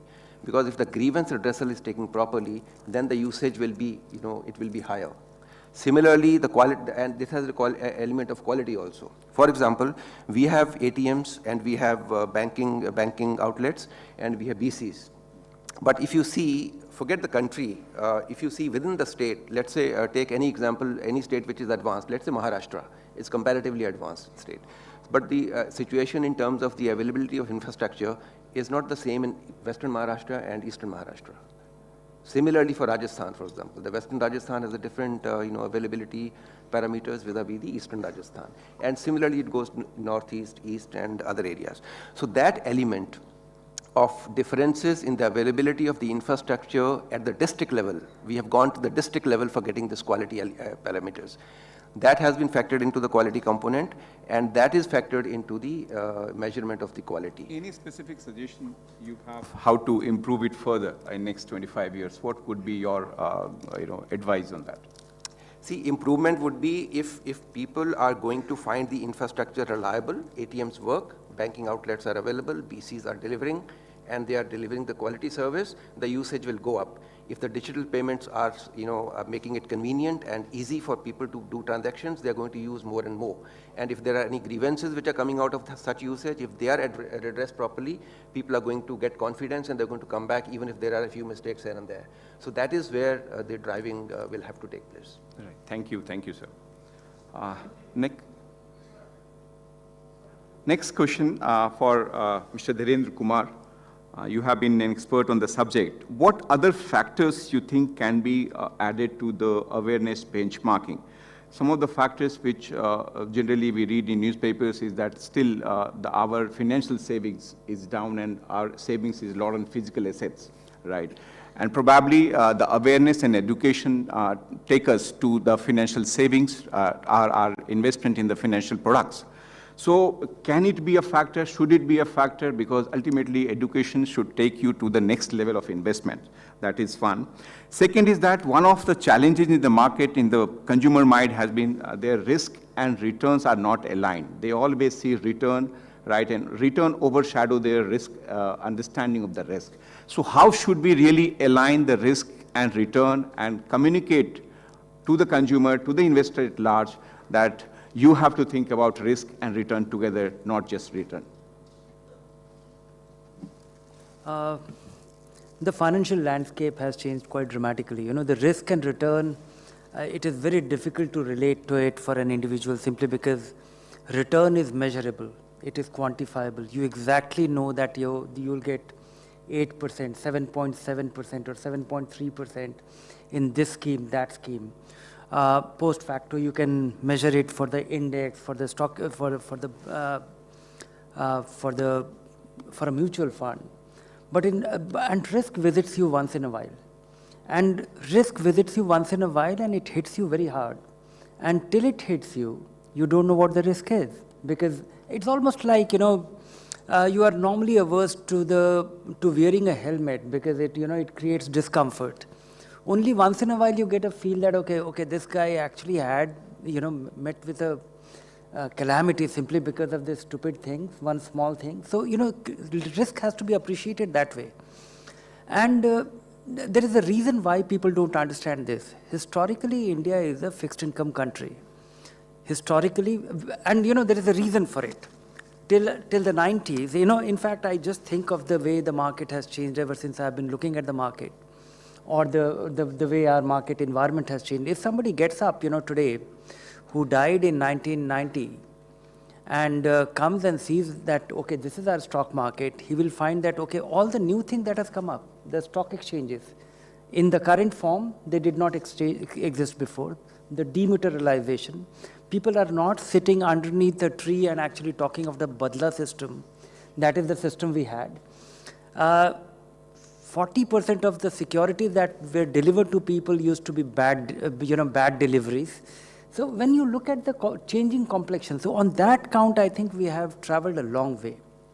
We have made our market very secure on the nuts and bolts aspect, the mechanics of it, the dematerialization, the security of the system, the SEBI coming into being, they're able to get after somebody who misbehaves and all that. The regulation of the companies going public. We had vanishing companies before that. Then comes, the mindset bit. That I don't think is changing. That is something which has to, and that I think is not a crisis. It is going to be a huge problem. It's going to be a crisis for which we have not prepared our population for. Most Indians are unlikely to be getting inflation-adjusted pension, which historically all the people in the organized force are used to. So that's one. The other is that people are going to live longer. If people retire at 60, and they used to live till the age of 75, and now they are going to live till 85, then you are not going to live 10 years more. You are going to live 66% more, and that will be your unearning years. So this is something which And also, in India, where we have been a fixed income country, we just put our money in our, the government of India, RBI bonds used to fetch 13% while I was coming into, the workforce myself. And then it became 11%, and that too tax-free. And also, in a tax regime where if there was no TDS, all income was tax-free. So in that sense, people have to really understand that this is not a small crisis we are facing. We have the environment, we have the ecosystem, and we also might have the education. Your pension, authority will actually create awareness and make you aware about all the things that you should not be doing, because personal finance is not about what you do. Mr. Kumar, actually, I want to your specific comment on, can we have some kind of quantification of risk which can be easily understood by investors? For example, if you can say 8% return, can we have, say, risk or volatility or any such measure which can give us, a quantified number where investor can take some view about that? Can we have that next 5 years, 10 years? Means, do you need that number? I think yes, because investors, they don't understand it. So if they don't understand, can we help them? Can we facilitate them with some numbers, some scoring model? Anything for that matter can help. Yes, but there are quantification of risk. If you look at credit rating, it is a view on it's a view on the risk, the likelihood of getting your principal and interest on time. But that apart, I think the quantification. I think more than quantification, we need because volatility is not risk. Volatility is risk if your time horizon doesn't match, and that requires a great education. That is something. This is where I think, education, basic financial education being an integral part of our curriculum till we are in class 10th, that I think should become mandatory. And I think that is only the government, state government and central government can take an initiative, because we take great pride in, we are still a country. I have grown in a family where I was not aware of whether we are a well-off family or whether we are a rich family or whether we are a poor family, where parents don't share about the financial status of it is not considered a cool thing to be financially minded. I think that is something which we have to become conscious of, and great deal of education on the understand, which will enhance the understanding of risk. Education is the key. That's what we understand, right? Now, next question to Mr. Garg. Your organization is regulating the most aspirational asset class, financial assets, like, aspiration in terms of risk, return, contribution to growth, etc. And what has been your experience during, say, last 25 years or 30 years? What have been the major achievements, what we have seen in the market because of your, organizational initiative? Thank you, sir. In fact, I would say that one of the, mandate of SEBI is investor protection. And protection you do both ways. You educate the investors, or if their rights are violated, you empower them so that their rights are protected. I would just give a very small example that sometime in 2009-10, when SEBI used to do investor education programs, we realized that the number of investors are so less. In fact, the people had no knowledge about the basic banking products, so they had no knowledge about the insurance. And if we talk straight to them about the securities market, that would be probably not the proper way of doing the education. So we came with the concept of resource persons who would actually train these people in any part of the country about the basic financial education. It will not talk about the securities market, it will talk about some of the basics of finance. And let me tell you, this program has been very, very successful because it has helped two things. It demystified the finance, personal finance, and it also prevented a lot of people from not falling to the Ponzi scheme. It is equally important that you don't lose the money. Earning money is equally important, but you should be very careful where you are putting the money. So this is one area. And second, then we came to the next level through investor awareness programs. And recently with our SMARTS program, where these programs are purely, you see, investor education program. But I agree with Mr. Dhirendra Kumar that unless we make it part of our curriculum, which SEBI and all the regulators are jointly doing through National Center for Financial Education, where we have made efforts that it should be taught in from class 6 to 10th. You know, some of us, unless we are students of finance, if you are a student of engineering or science or arts, you would not understand the finance, and maybe finance is not maybe too exciting a subject. It is not discussed in your family. Parents never tell you what their worth is, where they stand. So now we have tried all the regulators together through National Center for Financial Education. Mr. Sarma was earlier chair of the NCFE, currently from SEBI, I'm the chair, where we are trying that this basic financial education should be part of a school curriculum. I'm extremely happy to share that 19 states have agreed to make part of their school curriculum from class 6 to 10th. They have mostly agreed to whatever we have said, partially or fully. And I'm very sure that these, our youngsters, once they come to the college and when they will actually earn, they will understand and manage their finances much better than rest of us. Just to give one small figure, in 2019, when we did a survey, how many Indians are financially literate? Because you asked this question earlier. Let me tell you that only 27% of Indians we found are financially literate. So I'll say that in Amrit Kal, we have to say that we go to 100%. So that's the one area where we all have to, work hard. While we take pride that there are close to 9 crore demat accounts, mutual fund folios around 13 crores, but if we see the number of, adults population which is investing in India is only 7%. So again, it is education which will play a very crucial role. And let me submit you that with our recent initiatives like launching of our education platform, Sarthi, SAARTHI. I'll request everyone, please download this app. I'm just selling SEBI through this platform to request you kindly, so you understand what the investor education is all about. Recently, we came about the investor charters, that what are the rights of the investors, how to empower that. So I think some of these measures where, citizens feel that they are putting their money for their own benefits, for their betterment, this place is safe, and they will get, long-term returns. I think we will, do a lot for the country, and that will be the real inclusive growth. From 7%, I would prefer that in Amrit Kal, we must definitely go to at least 50% of Indians, because that is the figure of the most developed countries, and 100%, financially literate Indian population. Thank you, Mr. Garg. Now, Rakesh ji, you have seen investor awareness, education and protection from a different dimension, right? And this dimension has its own shares of achievements, right, and challenges. So what do you think are the 3 important strategies to boost investor confidence, and how important is investor protection in creating that ecosystem?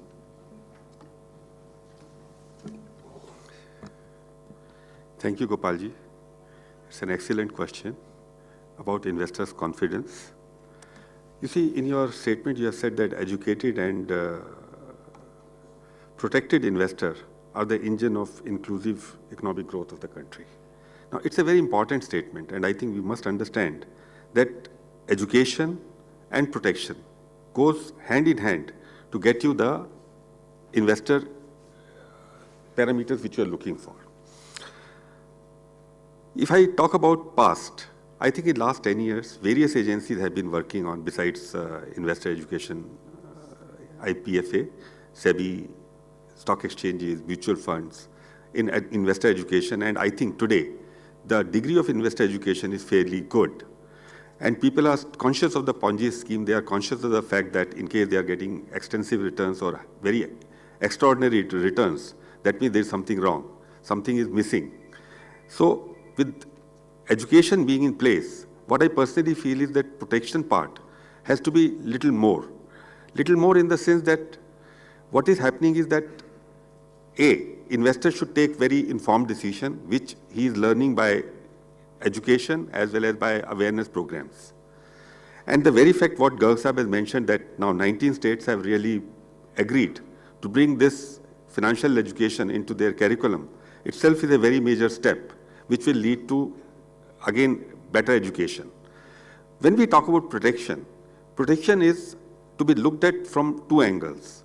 One angle is that if, in spite of the best decision, because of somebody else's mistake or somebody's misleading nature or wrong data being fed, somebody loses, it is the responsibility of the nation to compensate them or to see that somehow their problem get addressed. In other words, if suppose the corporates have given wrong information because of which the investors have lost money, like you have class action suits and all that, there could be mechanism by which the properties or the assets of the directors as well as the company could be forfeited and could be divided among the investors who have lost.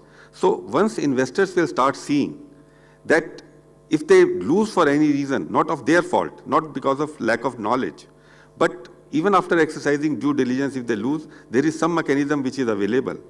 Although governments have provided various mechanisms in this regard also through investor protection funds and all that, but the awareness of that, in my opinion, is little less, and I think we need to really talk about improving that awareness and increasing funds getting allocated to the lost investors. In this regard, I will just add one more thing that what Honorable Finance Minister has mentioned, that smaller investors have really handled the market when FIIs and FPIs have been selling continuously for the last 5-7 months. That shows that there is a tremendous amount of investor confidence which is getting built in the market, and I'm sure that with the steps which we intend to take or which is under government consideration, it will go many-fold, and I think in the long run, it will be a big step for investor protection and investments for economic growth. Thank you, Rakesh ji. Now, our question to Dr. Sagar. From macroeconomics perspective, how important is investor education and protection?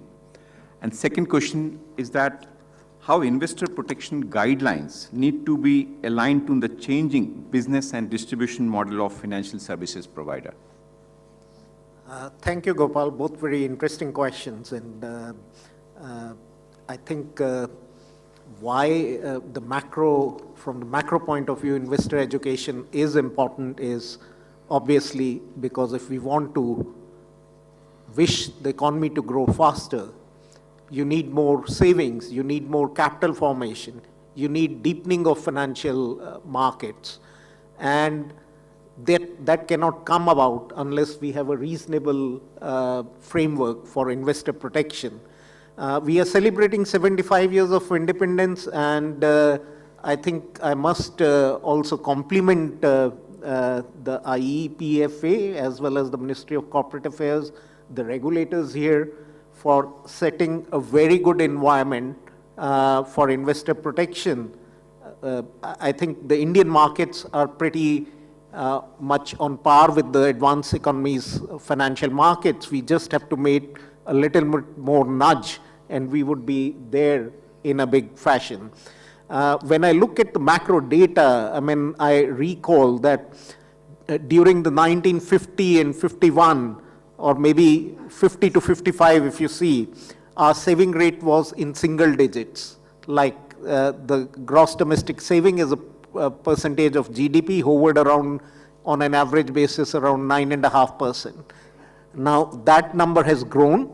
I think we touched 29.4% before pandemic. It has slightly come down to 27.8%. I'm sure when the data comes for the next 2 years, this number would be back and above that. The capital formation rates have also picked up. Financial deepening has occurred in a big way, and the flow of funds data, if one sees, we are now having finance ratio close to 45%, which is pretty comparable to the advanced economies. And this has to do a lot with investor protection, because otherwise people won't really be coming for financial protection. That doesn't really mean that we don't have challenges. I mean, in a sense, we've had bank failures, we had mutual funds wind up schemes during the pandemic, one of the major mutual funds. But when I look at it in terms of the global comparison, I think we are way, way better. A lot more banks fail in US.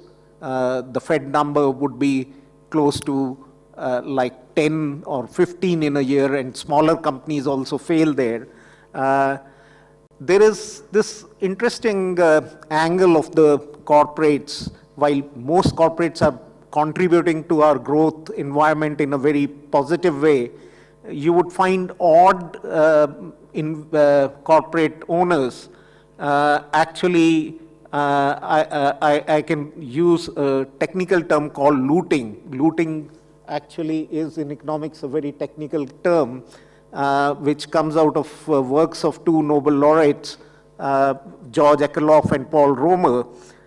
They say the economic underword of bankruptcy is essentially for profits. So they actually try to capture and make profits by going bankrupt. We had seen the US junk market collapse basically in a takeover boom and burst waves. So we have to be guarded against these things, and we need to work on those issues. Now, in terms of the investor protection, we are a bank-dominated economy, financial system, but we are moving very rapidly towards markets. So we need to figure out on both fronts that we need to really sort of go on both these planes. We need to tighten the investor protection, and investor protection not necessarily means the small investor, which obviously is very important. And I mean, a typical small investor loses when there's a financial repression. If interest rates are kept too low and negative real interest rates are there, that itself is lack of investor protection in some way. But there are many other ways. There are corporates which have lost money on Forex deals, and they blame banks for not really informing them well. So there are investor protection issues even on the larger planes. So let me, I think, paucity of time, so stop. Your second question, I think I didn't quite address. Guidelines should be aligned with changing business and distribution model. So clearly, I mean, there has to be some realignment in the sense that, see, I cited the example of bankruptcy profits. Now, why this happens is because there's an implicit government guarantee that they will actually bail out the firms, and therefore money is siphoned and kept somewhere else.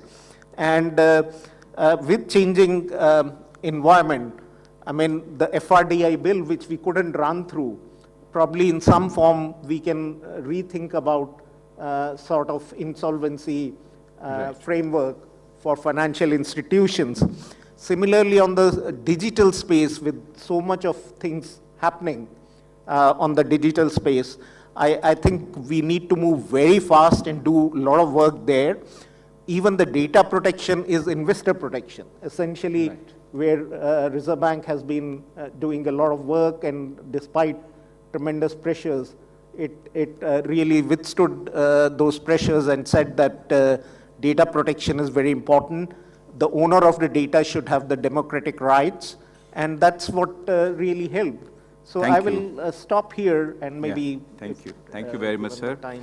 We have बहुत सारे अमृत इकट्ठे हो गए हैं. हमें अभी collaborative और integrated तरीके से इन सारे सजेशंस को इम्प्लीमेंट करना है और एक इंक्लूसिव इकोनॉमिक ग्रोथ को एक सच बनाना है. Let's join the journey of awareness to empowerment, protection to confidence, and economic growth to inclusive economic growth. Thank you very much, all the panelists, for your.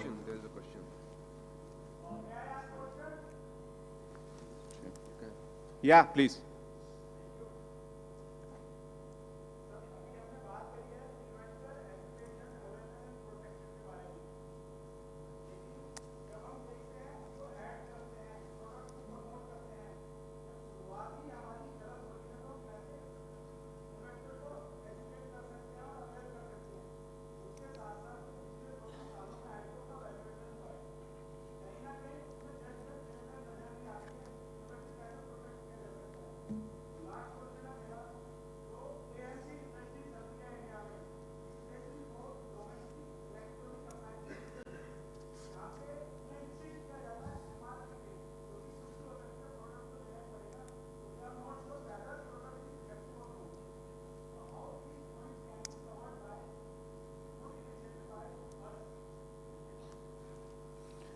कोई लेना चाहेंगे? उसके पहले मैं बता दूं, ये सबका मूलतः एक सोल्यूशन एजुकेशन है। अगर आप कोई ऐसा ऐड दिखाया जा रहा है जहां पे आप समझ नहीं पा रहे हैं चीज़ों को, तो ऑब्वियसली इसका सोल्यूशन एजुकेशन ही है। और IPFA ने बहुत ऐसे कदम उठाए हैं जिनसे हमारे इन्वेस्टर अवगत हो सकें कि इसका मतलब क्या है। हमने बहुत सारे ऐसे वीडियोस, पब्लिकेशंस लॉन्च किए हैं।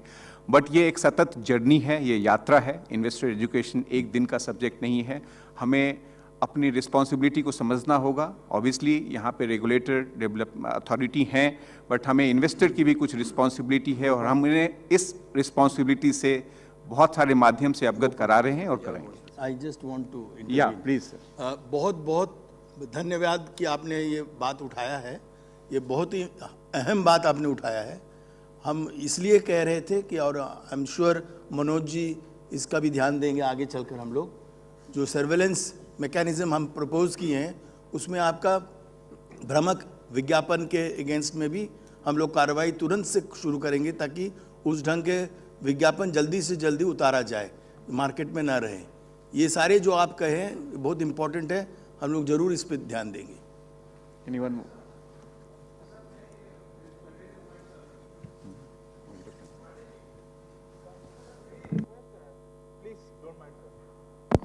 IPF के बारे में आप बार बार ये बोल रहे थे। हमने IPF में नवंबर में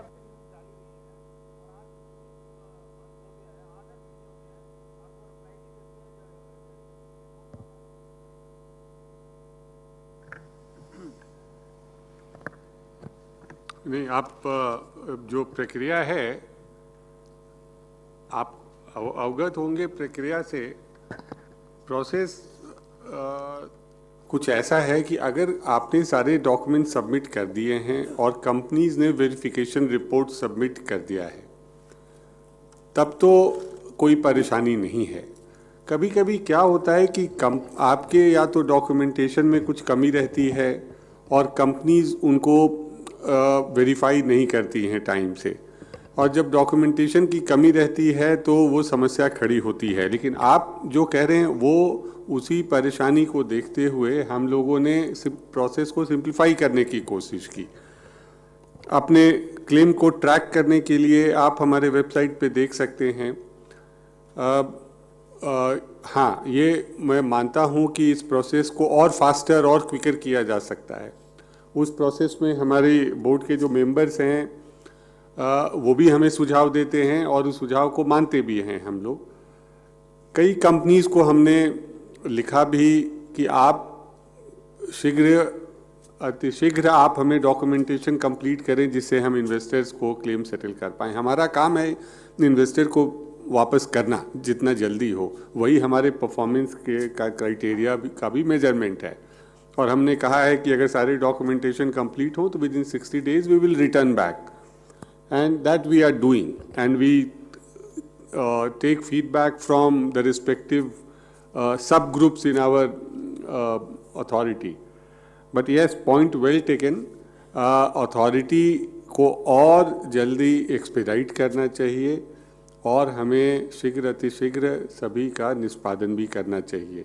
मैं इस सुझाव को लेता हूँ। इस पे और जितना सिंप्लीफिकेशन हम कर पाएंगे वो हम देख रहे हैं कि और कितना सिंप्लीफाई करें। लेकिन जैसे सजग निवेशक है, सुरक्षित निवेश भी होना चाहिए।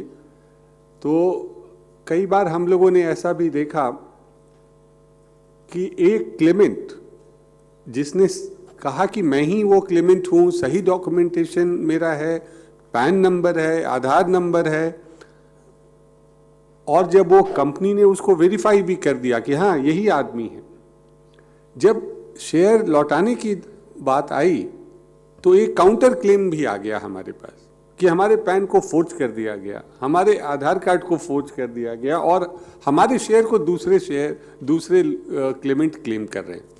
तो थोड़ी सावधानी, चूंकि हमारा काम दायित्व इन्वेस्टर प्रोटेक्शन का भी है, तो we have to protect the rightful claimants. I am always using the term rightful claimants because in the market,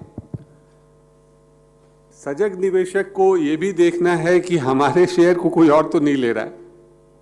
We have to be quite guarded also. तो सजग निवेशक का ये कर्तव्य है कि वह देखे कि हमारे पैन कार्ड, आधार कार्ड क्या हम किसी और ने तो यूज़ नहीं कर लिया। हमारे पोर्टफोलियो में हमारे शेयर जितने थे वो सुरक्षित तो हैं कंपनी के पास, और कंपनी हमारे पास ने डॉक्यूमेंटेशन फाइल किया कई केसेस में कि साहब वो क्लेम गलत है, आप उसे सेटल मत कीजिए, ये राइटफुल क्लेमेंट कोई और है। तो ये कुछ समस्याएं हैं, लेकिन आपने ये ठीक सुझाव कहा कि हमें और भी त्वरित तरीके से हमें क्लेम सेटल करना चाहिए।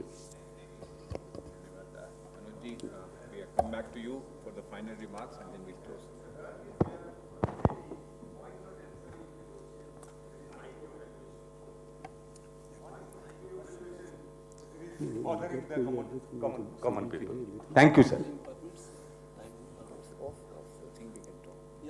मुझे एक्चुअली क्या है, आप मिस्टर गर्ग हैं सेबी की तरफ से, अच्छा होगा कि लंच के दौरान आप इनसे अलग से बात करें, क्योंकि एक तो मैं भी अवेयर हूँ, मुझे भी कुछ अवेयरनेस ऐसी हो रही है कि 1 बजे तक का टाइम था, हम लोग टाइम एक्सीड कर गए। नेक्स्ट सेशंस हमारे लाइंड अप हैं, तो मैं आपसे आग्रह करूंगा कि मिस्टर गर्ग से आप अलग से मिलकर बात करें, ये आप बताएंगे कि कैसे वैल्यूएशन का तरीका क्या है। तो एक बहुत बहुत धन्यवाद आपके फोरनून सेशन में पार्टिसिपेट करने का, मेरा मिनिस्ट्री की तरफ से ये दायित्व भी बनता है। many thanks, and as Mr. Bijon Mishra said that was saying that it was one effort of an individual. It's not that. CCI, IBBI, NAFRA, IICA, ICAI, Cost Accounts Institute, ICSI, NFCG, all have partnered together to make this event successful along with MCA officers. So it's collective effort from all. We have a plenary session in evening which is going to be addressed by Secretary Ministry of Corporate Affairs and Head of all regulatory bodies, which is apart from other technical sessions which would be very insightful. Thank you very much. Join us for a lunch. Thank you. Before that, ladies and gentlemen, just request few minutes of yours as we express thanks to all our speakers. May I request Joint Secretary Sir Shri Manoj Pandey to kindly present the mementos. Thanking first our panelist Shri Bijon Mishra ji. आपके बस 2 और minute लेना चाहेंगे, उसके बाद आप lunch पर आमंत्रित हैं। श्री धीरेन्द्र कुमार जी।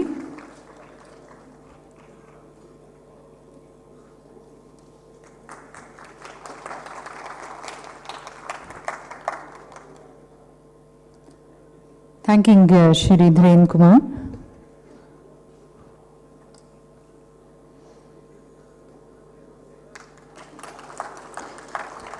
Our expression of thanks to Shri Anil Kumar Sharma.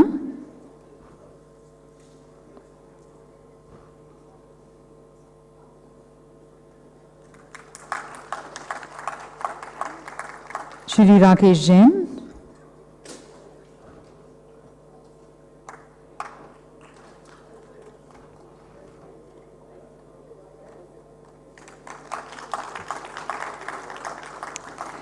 Thanking Shri G.P. Garg.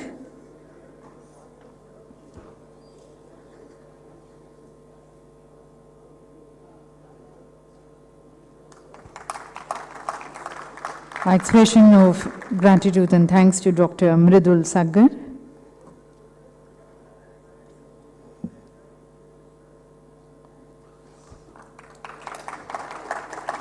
And our utmost thanks to the moderator of the session, Shri Gopal V. Kumar.